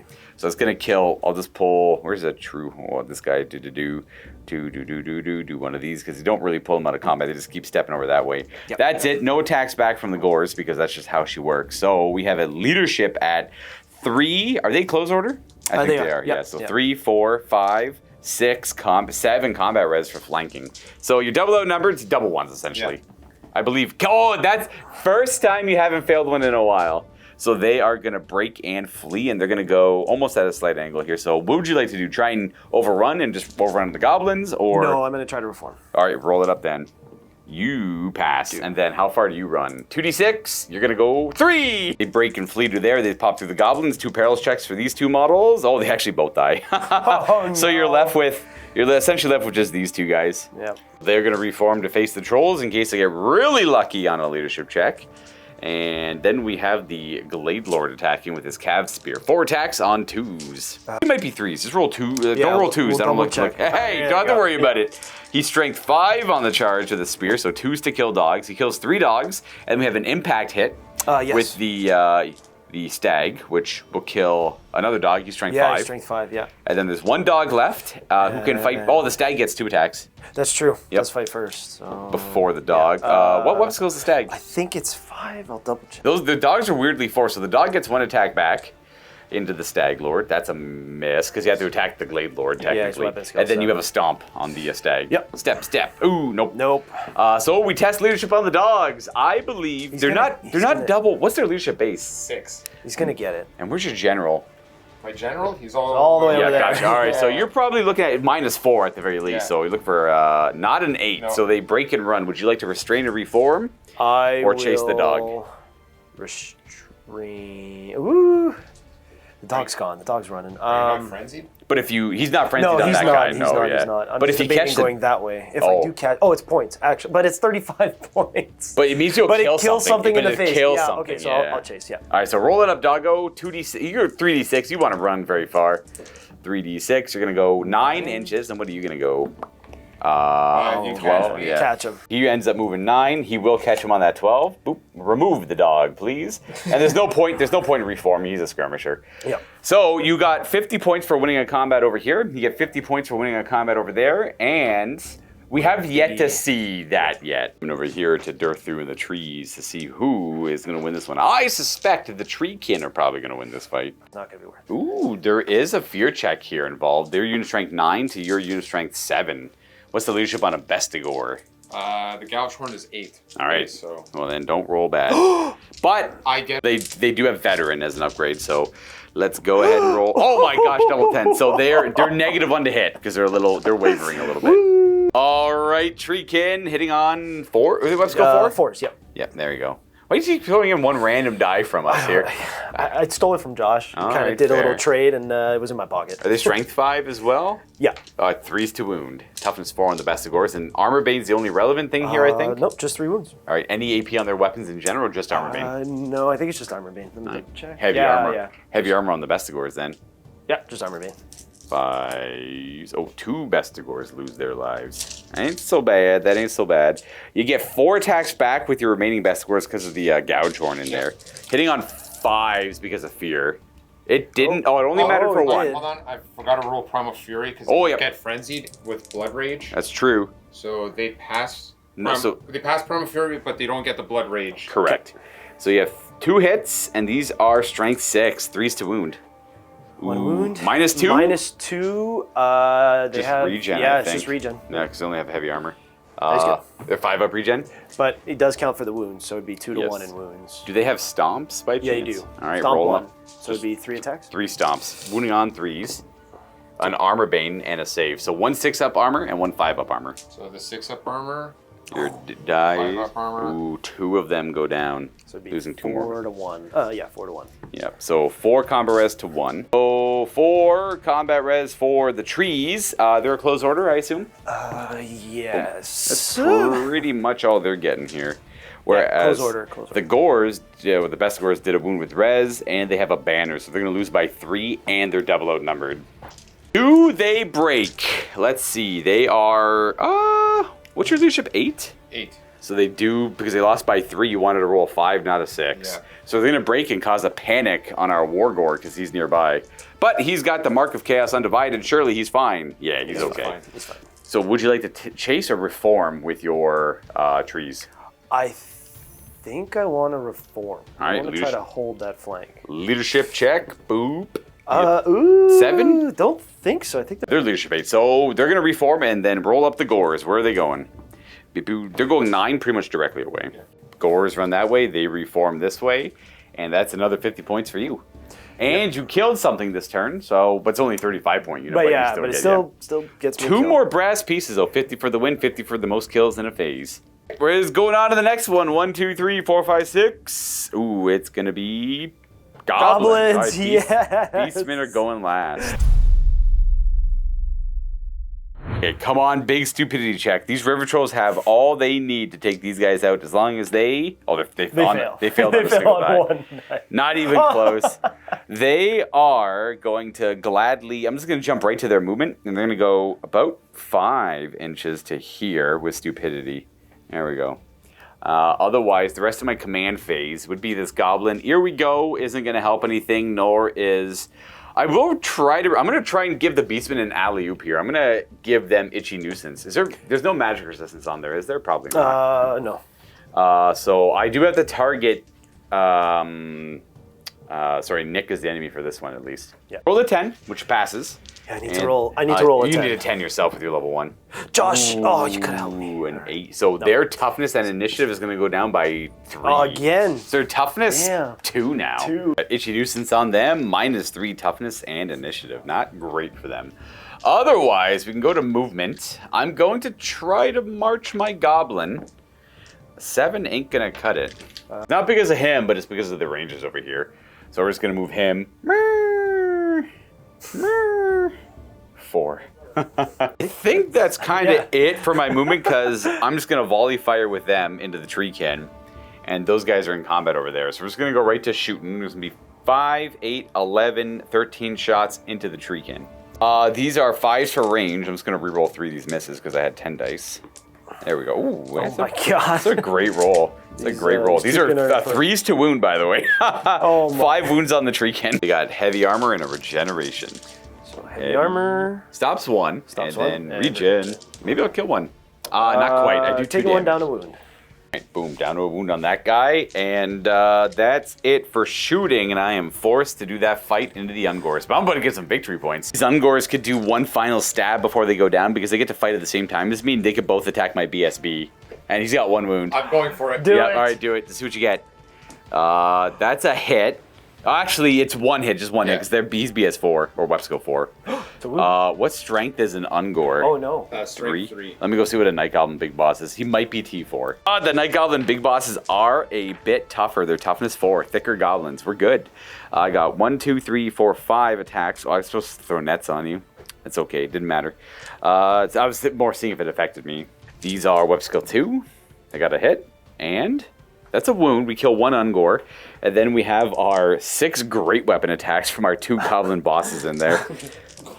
What? Yeah. Well, I have 2 goblin characters in there. It's a weirdly little killer unit still. And strength 6. Yes! I think he's dead. Got him! 50 points plus 50 points. And I'm going to I can't affect him. He's not. Oh, no, I can. I overrun. I got them too. Oh, man, you do. Ding! You almost missed that. Stop it. He's already dead. Awesome.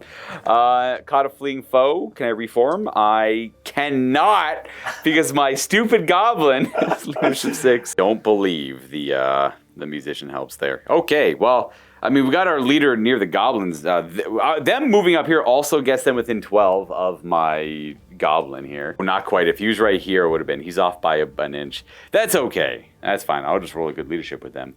Otherwise, that's the end of my turn. So that means we're going to Beastmen next. I got...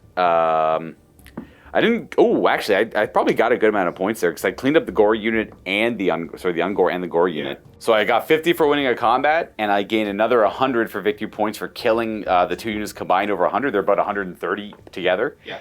And then I got 50 for killing the most, so I'll get a silver and a brass coin. I'm gonna roll on the Eye of the Gods table. You ready for that Wargore? Let's see what he gets. Let's get Dark Fury. 1. Another weapon skill. That's not bad. We'll remember that easily enough. There. What else? He's got more and more tentacles. Is there anything else you have to do in the command phase? Nothing to really rally. The best. I didn't see them back there. The best score is in the back. They are under half, so they do have a -1 of their leadership. They do have a banner. Musician though. So maybe that +1 to helps? rally. It does. They rally. It's not a bad rally at all. Yep. I like that. Because if you go next after this, because he could probably go toe-to-toe with them for a little bit, yeah. and then they can try and come in and clean it up. Yeah. Right. They will have to do a fear check when that comes up later, but that's not so bad. They have veterans. Surely they won't fail that twice again. So we can go right to charging, because you don't have a wizard or anything, so I assume he wants to charge over here. Yeah. Yeah. So I'm going to declare a charge with my Razorgore Chariot, Wargore, and my Gores over here will declare a charge into the archers. And my Ungores at the far end with the dogs are out of range to charge and to declare a charge, so they're just going to... They can march into the battlefield, they'll eventually though. march in, but there's not much they could do. Yeah. So we just got to figure out what Nick wants to do with these Glade Guard, because I assume you're going to just hold with the Treekin. Yeah. Definitely the tree can. Their strength. Yeah. Their toughness they're gonna too, get yeah. run down though. But if they flee, they'll probably get run down. The problem is if I flee, I'm gonna run into the goblins. Yeah. And who do I want to give points to? I want to give points to you. Me, the goblin. All right, so they're going to declare flee then. They're going to run. They're 7. good. Nice. So they declare a flee, and then they keep running through the goblins, and they're not cleared the goblins yet, and they've run off the board. So the points are given to the Gores. With those being the only charges, go ahead and roll up their failed charge to see how far they go. They do get to go up to 11 inches, weirdly enough, because it was a flee declaration. Now it's gonna be pretty much right here-ish. Yeah. Boo, that's perfect. Yeah. Normally, if we weren't playing Triumph and Treachery, you could redirect it in the goblins, but the goblins are just posturing up ready because they're not an enemy right here. So that guy, you can just run him right into the middle, right to the middle guy there as he goes in. Bloop. And then march the best Gores can still march, get close. You want to be about 4 inches away still. That way you get like your maximum initiative when you charge in. And then these guys are going to march in as well. Perfect. This is it. Yeah. I got the best Gores back there. No shooting for Beastmen. So we're going to go right to the Razorgore's impact hits. We should probably give you victory points. How many points was this Blade Guard? Oh, that's a good point. Probably. Coming over here. That was a blob of 10. So that's 130 points. So that's going to be a silver piece. 150 victory points because you got the most in a phase. Nice. Go right to this fight. Yeah, they are at -2, right? Because of itch nuisance. -3. Not -3. I mean the toughness. They're Toughness 2. They're T2 and initiative 1. Yeah. All right, so it's D6 plus 2 impact hits. Go. I'll take it. 4 is not bad. I'll take it. Two's to wound, no save but regen. It's a heavy chariot. 4 regeneration. Let's see here. Boop. That's 2 of them dead actually. Did you buy the Elder? I did. Okay, so just this model's left. Yeah. You don't have to remove anyone yet because I suspect he's just going to cleave him right down. have What a did you feeling. give your Wargore for war gear? He has a great weapon. So that means the Ungore and the Razorgore are going to go first. Primal Fury. No, actually. All right. We're going to do, what are we doing first here? The Razorgore? We're going to do the Razorgore. So that hits on... 4 attacks from the Razorgore on 4s. Bloop. 2 hit and 2's to wound. Bam. Roll. I think he has AP on these attacks because he charged. Don't roll a... Hey, we don't have to worry about it. It's 1 damage and a regen. Okay. So we got 2 wounds left on this guy, and then the Gore gets to go with his Cav Spear. He's got... should I have 1 attack on a Gore? 1 attack. That's a miss. And then you might as well get the best Gore attack out of the way, and then we'll do the War Gore. That's the Gore. It should be... That's a hit and a 2 to wound. It's a great weapon, so it goes right to regen, which you fail. We got 1 wound left on the Elder, and then the Wargore can finish us off. Weapon skill 7 right now, so he's hitting on 3s. and then 2 to wound as well, and it'd be right to regen. So you got to make 2 regen saves. No problem. You just kill him. Just absolutely crush him in the charge there. So that every single... With the help of the goblins. Yeah, itchy nuisance made them brittle. I don't get not a whole lot there, but do you want to overrun or reform? I want to reform... See, you could... One cool thing you could do is if you get a good overrun and get initiative, you could maybe get that guy, but he does have the potential to flee pretty far away. But if he's fleeing at the end of the game, it's still victory points to Exactly, someone. I definitely don't want to. That's going to be 200 victory points for winning a combat, plus the unit being worth over 150. Yeah. Not bad. And now you're just debating on if you want to overrun or not. I'm going to overrun. Yeah, let's see. 2d6, you go. 8 ain't bad. That's what we're left with. Interesting. Now the stag could probably get away on a fleet because this guy can only charge up to 13 inches away. But if he doesn't rally, that'd be kind of funny. That will conclude battle round 5. We're on to turn 6 of this game. We're getting there, everyone. Shuffle them up and lay them out for me there, Thomas.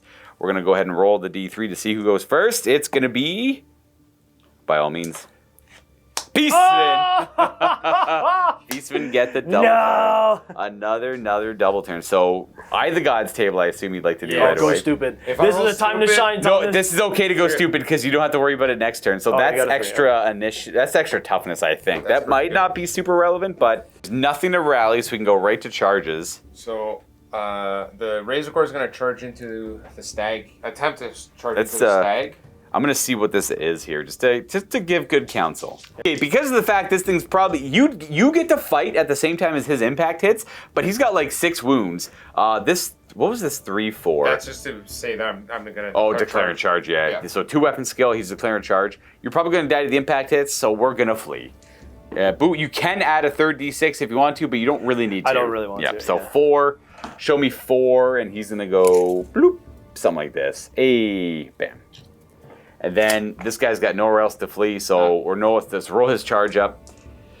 Bam. And he'll go up to 11. Yeah, he goes 11 still. That's where he's going to end up there. And then because you just wanted to go for him as the enemy, no real threat on the goblins over there. I could attempt the doggos if I think I'm in range. They could charge. They have swift strides, so they can go very far. You might as well. You could flee with them as well, but it's the same risk. Never mind, the ranges are too far away for the dogs to declare a charge. So that will pretty much be it. Now we're just hoping he fails a rally check here. But you can shoot them. You can still shoot them, yep. So short bows, everyone's in range. Everyone's in range, so it's going to be 8 shots into them. Just have these dogs march. 14's about here. Just have them get there. You use strength 5 on that. Hitting on 5s because of range. Only 1 hit. But hey, if you kill a ranger...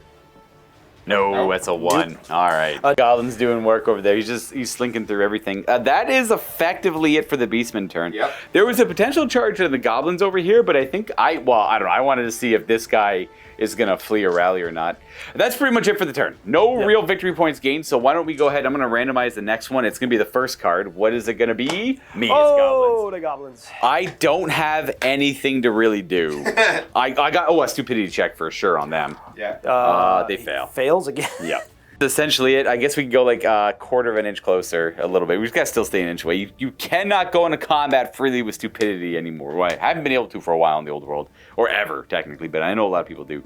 And then I'm just going to... I guess I could declare a charge in the Beastmen here. Do it. That sounds like Goblin stuff. I'll do it. Yeah. I'll declare a charge against these beasts here, and that'll be it for my turn. I'm not going to cast anything with my wizard. Do you want to flee or hold? I guess my gores? Yeah. I'm going to hold. You know what? I'm going to hold. Fair. Absolutely. So we're going to charge. Ooh, 9. All right. Well, that's how we're going to get in. Maximizing. That's the best we can maximize. Not bad, though, actually. Otherwise, we go right to this combat. I have archers, but there's nothing to really shoot at. Ooh, I guess. Over here, these goblins are going to move forward 4, so they can shoot bows into these bestigores. For allies once, no longer. 5s to hit for range. 5s to wound because you're high toughness. Nothing. All right, there you go. I will get to go. What's the initiative of a gore? Is it 3 or 4? I believe it was 3. So because of the weird wheel I had to do to maximize like that, the big bosses are going to be initiative 4. The whole unit got to move 3 on the wheel before they connected for the align. But these guys go first. Throw nets. Hey, we threw nets. I don't know if that was important or not, but I like to throw nets. 1, 2, 3, 4, 5 attack. 4s to hit with my guys, and that is not a wound. And then my big bosses, 3 attacks per big boss, hitting on 4s actually, because I think we're both weapon skill 4. Yeah. Just weapon skill 4, so we got 2 hits, and I killed 2 gores. But you're gonna get quite a bit of attacks back. 3 attacks? Yes, we got the gouge horn there in the middle. You can, I killed 2, right? So these 2 over here die. Yeah. These 3 are free to attack. Your gouge horn, or the true horn, I think, Yeah. can attack the BSB if you want to try and finish him off. And then the rest can just hit the unit. Yeah, so I'll do that. So then the 2 guys that can swing Into the unit, and and then then the BSB, but I gotta do Primal Fury Yes, first. Primal Fury is a good call. You fail. You're not rolling well, Primal Fury. Let's see if you kill my BSB. You hit him on 4s. Oh, and your strength down to 2 because of my nets, so you need Exactly. 6s. Nothing Oh my there. gosh, the nets literally saved his life. But you still might beat these guys up. 3s to hit them, 2 hits, and 5s to wound. Wow, got a wound. 6 of save on a goblin. Okay, that's it. There's strength. Yeah, the strength. They go up to strength 4 if they charge. Yeah. Okay, I got cool. 2 banners. I got a close order. I got 2 kills. You I am open order. and no No kills. banner, I guess? No kills. No banners. No kills. Oh boy. So I win by 5. 3, 4, 5. And I don't double outnumber you. So you're looking for double 1s to give ground, but otherwise you're gonna. Oh, they actually break. They're breaking. I will chase, I guess. Roll up your flea. See where you go. You go 3. The goblins outrun the course. So the goblins are going to end up around here, probably. This plan is totally fine, guys. It's totally working out. How did this unit of goblins come in on top like that? How many units are 10 gore? How many points are 10 gores? This unit is Like about 80? 80-something 80? points Yeah. with the weapons or whatever I chose. So it's So- 2 brass coins for me for win. Oh, actually, No, maybe it'd be 3. 3. It's You're right. It's 150. a silver coin. 50. Won a combat, killed the most in a phase, and beat a 50-point unit. Yeah. Let's go, goblins. That's huge. Rally. So you are last. Last Yeah. turn of the game for Nick. I don't want to charge the trolls because that just sounds like a bad day. I think that's a bad call because you Yeah. only get to attack with the front rank. Exactly. No, that's not worth it. Just one He rally. needs to rally. He does. Okay, he's back in the game. And that's essentially I it. can't charge. They're holding here. Yep. I'm outnumbering you here.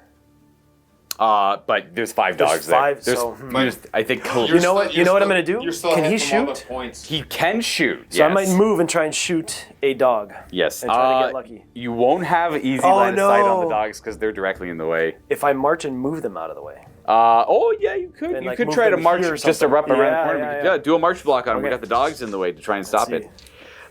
They pass. make it. Just expedite this. They're gonna wheel up and Yeah, around and end yeah. up around And he there. would move, and then he's gonna move let's 8 or say so. here, Yep, yeah, that's give or good. take. And he's gonna take a single longbow shot into the dogs, hitting on about a 4 or 5 with a reroll.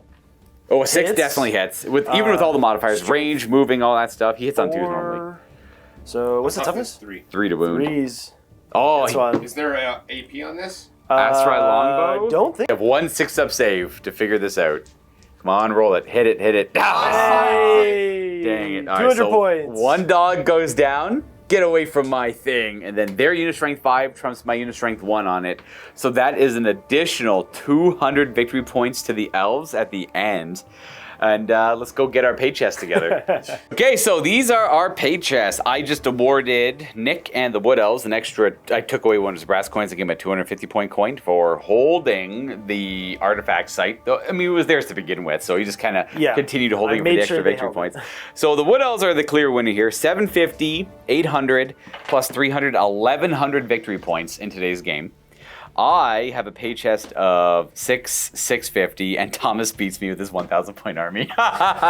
Thomas has 6 plus 4, so he's at 1,000 himself. Oh wait, No, that's 800. sorry, that's 800. Yeah, that's not 4. That's 2. But Yeah. Squiggle Rick did live. Squiggle Rick lived. So what this means for the game is the Beastmen don't claim the artifact. The Wood Elves win the day. They keep the artifact. And I lost this by, I said 1,100, right? 750, 800, 1,100. I have 650. So I lost by, what, 550? Yeah. Or 450. I lost by 450, yeah. 450. So I lost this game by 450 degrees. We're not going to worry about the ambushing beastmen in the campaign. They are not going to establish an army here, but we are going to establish a new wood elf army in control of this artifact.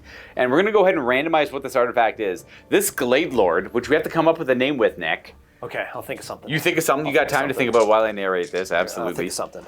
He is going to take it upon himself to guard this point of Athel Loren. He's going to requisition, he's obviously going to rally more wood elves to his forces and more spirits of the woods, and he is going to claim this artifact for himself, saying in the greater good, it's not going to be stored here for safety, we're just going to bring it along with us in our warband. Before doing that, I want to point out why I didn't use any of my cards. They weren't bad, they just didn't seem to be used at the right time. I should have used Secret Raid early on. Like, it's like you kind of lit me up with some shooting early on into my trolls, but you're hitting on 2s. Well, into my War Machine. I'm like, I don't want to make you hit on 2s, rerolling into 2s. +1 weapon skill for Goblins. I didn't really need it too bad because I ended up fleeing from a combat, and it could have helped against the Centaurs. I was thinking about using it there, but it just didn't seem like the right time. I didn't have to stop anything from marching. I guess I could have done that against the. I should have used Hidden Trap so you couldn't march those guys at the end. But it wouldn't have changed too much. No. It still would have been. You still would have won. And then Dirty Trick +1 combat result. I pretty much won every combat I was a part of, or I think. I don't know. Maybe you only fought the Centaurs once, and they beat me pretty bad. I never fought you. Yeah, we only shot each other. Yeah, we just shot each other. I guess the trolls. Sorry, the trolls. But there's that too. But that was it. The Goblins was only the Beastmen. Yet again, the Goblins held back by the stupidity of their trolls. Having those river trolls in the game would have been nice. So we are going to go ahead and line up our forces. We're going to randomize what this magical item is that is going to be gifted to. It could be the wizard, could be this guy. We'll see. It depends on what the item is. We actually don't know what it is yet. He's about to loot it and find out. And in the MiniWarGaming Vault, paired with what you just watched, we continue Scumbogg's vision. We take a look back at General Rupertus and his rallied forces burning for vengeance against the Beastmen. Now, this will be available to our YouTube and our Vault members, and if you aren't one and you want to check out this old world campaign, all you have to do is click on the link down below to sign up for a 7-day free trial where you'll have access to it as well as the rest of the campaign and, of course, all the content we have in the Vault to go along with it, including all the other narrative campaigns we have going on and we have had going on in the past. The first thing we'll do is see how many casualties this force takes. Compared to the Wood Elves, not really important because they're going to muster a new force, so any casualties they take, they're going to be bumped up to a 2,000 point force anyways, so we'll see how that goes for them. But you'll find out later when that army plays. You'll see the familiar characters, though, and some similar units from that army. So, don't have to worry about the River Trolls. They passed. All the Stone Trolls died. Most of these guys lived. One archer got killed by, I don't even remember what, but that archer's fine. That one recuperates. And then, unfortunately for those archers, the 2 Fanatics went down. Fanatics always go down, so we always got to roll for them. Both of those Fanatics are not going to recover, so that unit lost both of its Fanatics. This army is definitely losing its spice. Every single one of these Squig Herd went down. Actually, and most of this unit went down as well. So we'll do the Squig Herd first. 10 of the Squigs. Only 3 were left to be recovered, and then of that there was 6 goblins, and 4 of them. I don't know if that makes much of a unit. That ain't enough to sustain a unit. They are completely deleted. Moving on to the trolls, we lost all 6 of the stone trolls this game. Again, didn't win, so we're left with a unit of 3. Ooh, that is it, eh? Not ideal. Left with the crew, the Doom Diver, and the actual contraption itself. It was able to be salvaged. They could sneak back later at another time, get the parts. Not that it's too complicated. More importantly, the crew are alive, and they found some goblins willing enough to be a part of it, so they were able to recover their Doomdiver catapult. The 2 Fanatics, as part of this unit, are good, actually. Or at least they found the Wrecking Balls. And then, of the unit itself, 18 of them went down in this battle, cut down by perils or fleeing of the sort. So here's the first 10. We're going to lose only 3 of them, and then the other 8. So we're losing 3, 4, 5, 6, 7 of them. So this is what we're left with. That's what it was able to recover. So, and they kept their Fanatics. Our trio of characters are Goblin Boss, who was Squiggle Rick, our Shaman from the previous game, and Squiggle Rick's Battle Standard Bearer, all still part of the list as well. This is it, everyone. 8 151 points of the remaining 2,000 point army when the campaign started. A little bit of bad luck for the Goblins, obviously. I mean, with purpose. We didn't really we needed them to be the heel, and they're doing an excellent job of doing so. They failed their invasion of the Empire, or they have failed their assault on Athel Loren. What path do the Goblins follow in the future now? Well, we'll find out as we go back to the campaign map in a second. I have to figure out what artifact the Wood Elves are going to get. Randomized on the chart, we got a magical banner, an ancient banner of war, and the result, well, not an actual banner of war, but the result was the flaming banner, an ancient stash to fight against trolls nearby. A fitting pick for this Lord of Athel Loren to bequeath to his unit. So we're going to gain the flaming attack special rule on whichever unit wants to take this. Probably the Eternal Guard. Obviously not a super great item, but that's the point. We just randomize it, and we get to see the ones you don't normally get to see in the typical games of the old world, I guess. And that is it for this game. Well, the actual match itself. We're going to go back to the campaign map now to see what we're playing next. Hopefully, you guys all enjoyed that one there. So, obviously, Squiggle Rick didn't quite accomplish his goals there, but he came out unscathed, as did his Battle Standard Bearer, and that's essentially it. I guess the Wizard as well. Somehow, those sneaky Goblins figured their way out. The Beastmen completely dealt with. No worry at all. Sorry, Tom, but it is what it is. However, Nick, commanding Erdan, the Glade Lord, has taken it upon himself. Oh, I'm dropping my token there. We're back. To accommodate this artifact for himself and take the war to the Greenskins, or at least fervently protect the border of Athel Loren here. I don't really know what that's going to look like yet. We'll find out in the future as more of these armies apparently seem to spawn. This was supposed to be a story about orcs against Bretonnians and Empire, but apparently those guys suck, and the neutral armies are where it's at. So the Goblin army, not quite dissolved yet, is pushed back further into the lands of Bretonnia, and hopefully this doesn't mess up. I did just glue this. Is going to be replaced with this Wood Elf army. That is Erdan. This is Nick's army. There you go, Nick. You're right there. And we're going to, we populated that army, and once it gets into battle again, you'll see what it is. Now that Erdan has rallied more Wood Elves to his cause, think of it like a political thing in the woods here, where it's like, the Goblins aren't really our problem. The trolls, the orcs, that's Bretonnia's problem. That's their problem. But now the Goblins have invaded the woods. Now it is the Wood Elves' problem. Now maybe the Wood Elves might be so inclined to assist the forces of fantasy. This is what we call a political blunder by the Goblins. I'll have you all know. We see it time and time again in history, and I can't believe they did it. It is what it is. So that is the end of that game. And I guess I should flip that around. It is activated. Other than that, though, it is going to come down to the Empire, and it's going to be Nick and myself playing again.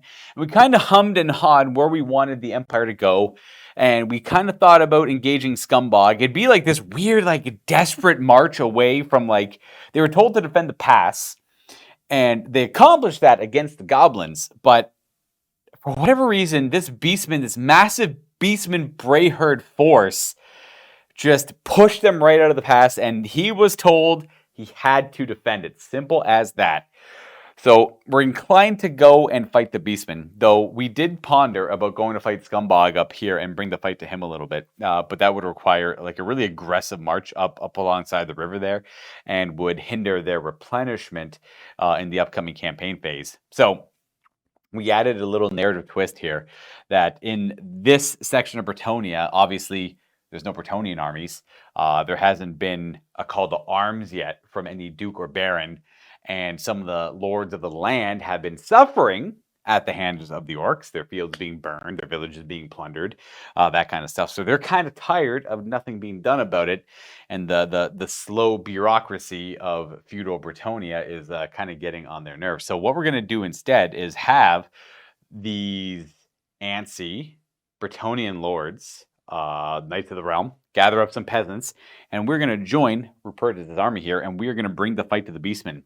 On promise that this Empire army, once they easily deal with this Beastmen army, will then go in to Bretonia to help out these Knights of the Realm and their lands and deal with the orcs in the surrounding area, which of course is no problem at all once we deal with the Beastmen army. So that is our next combat. It is a small force of Bretonians allying with General Rupertus and whatever soldiers he can muster quickly before this battle. And that is what we're about to see next.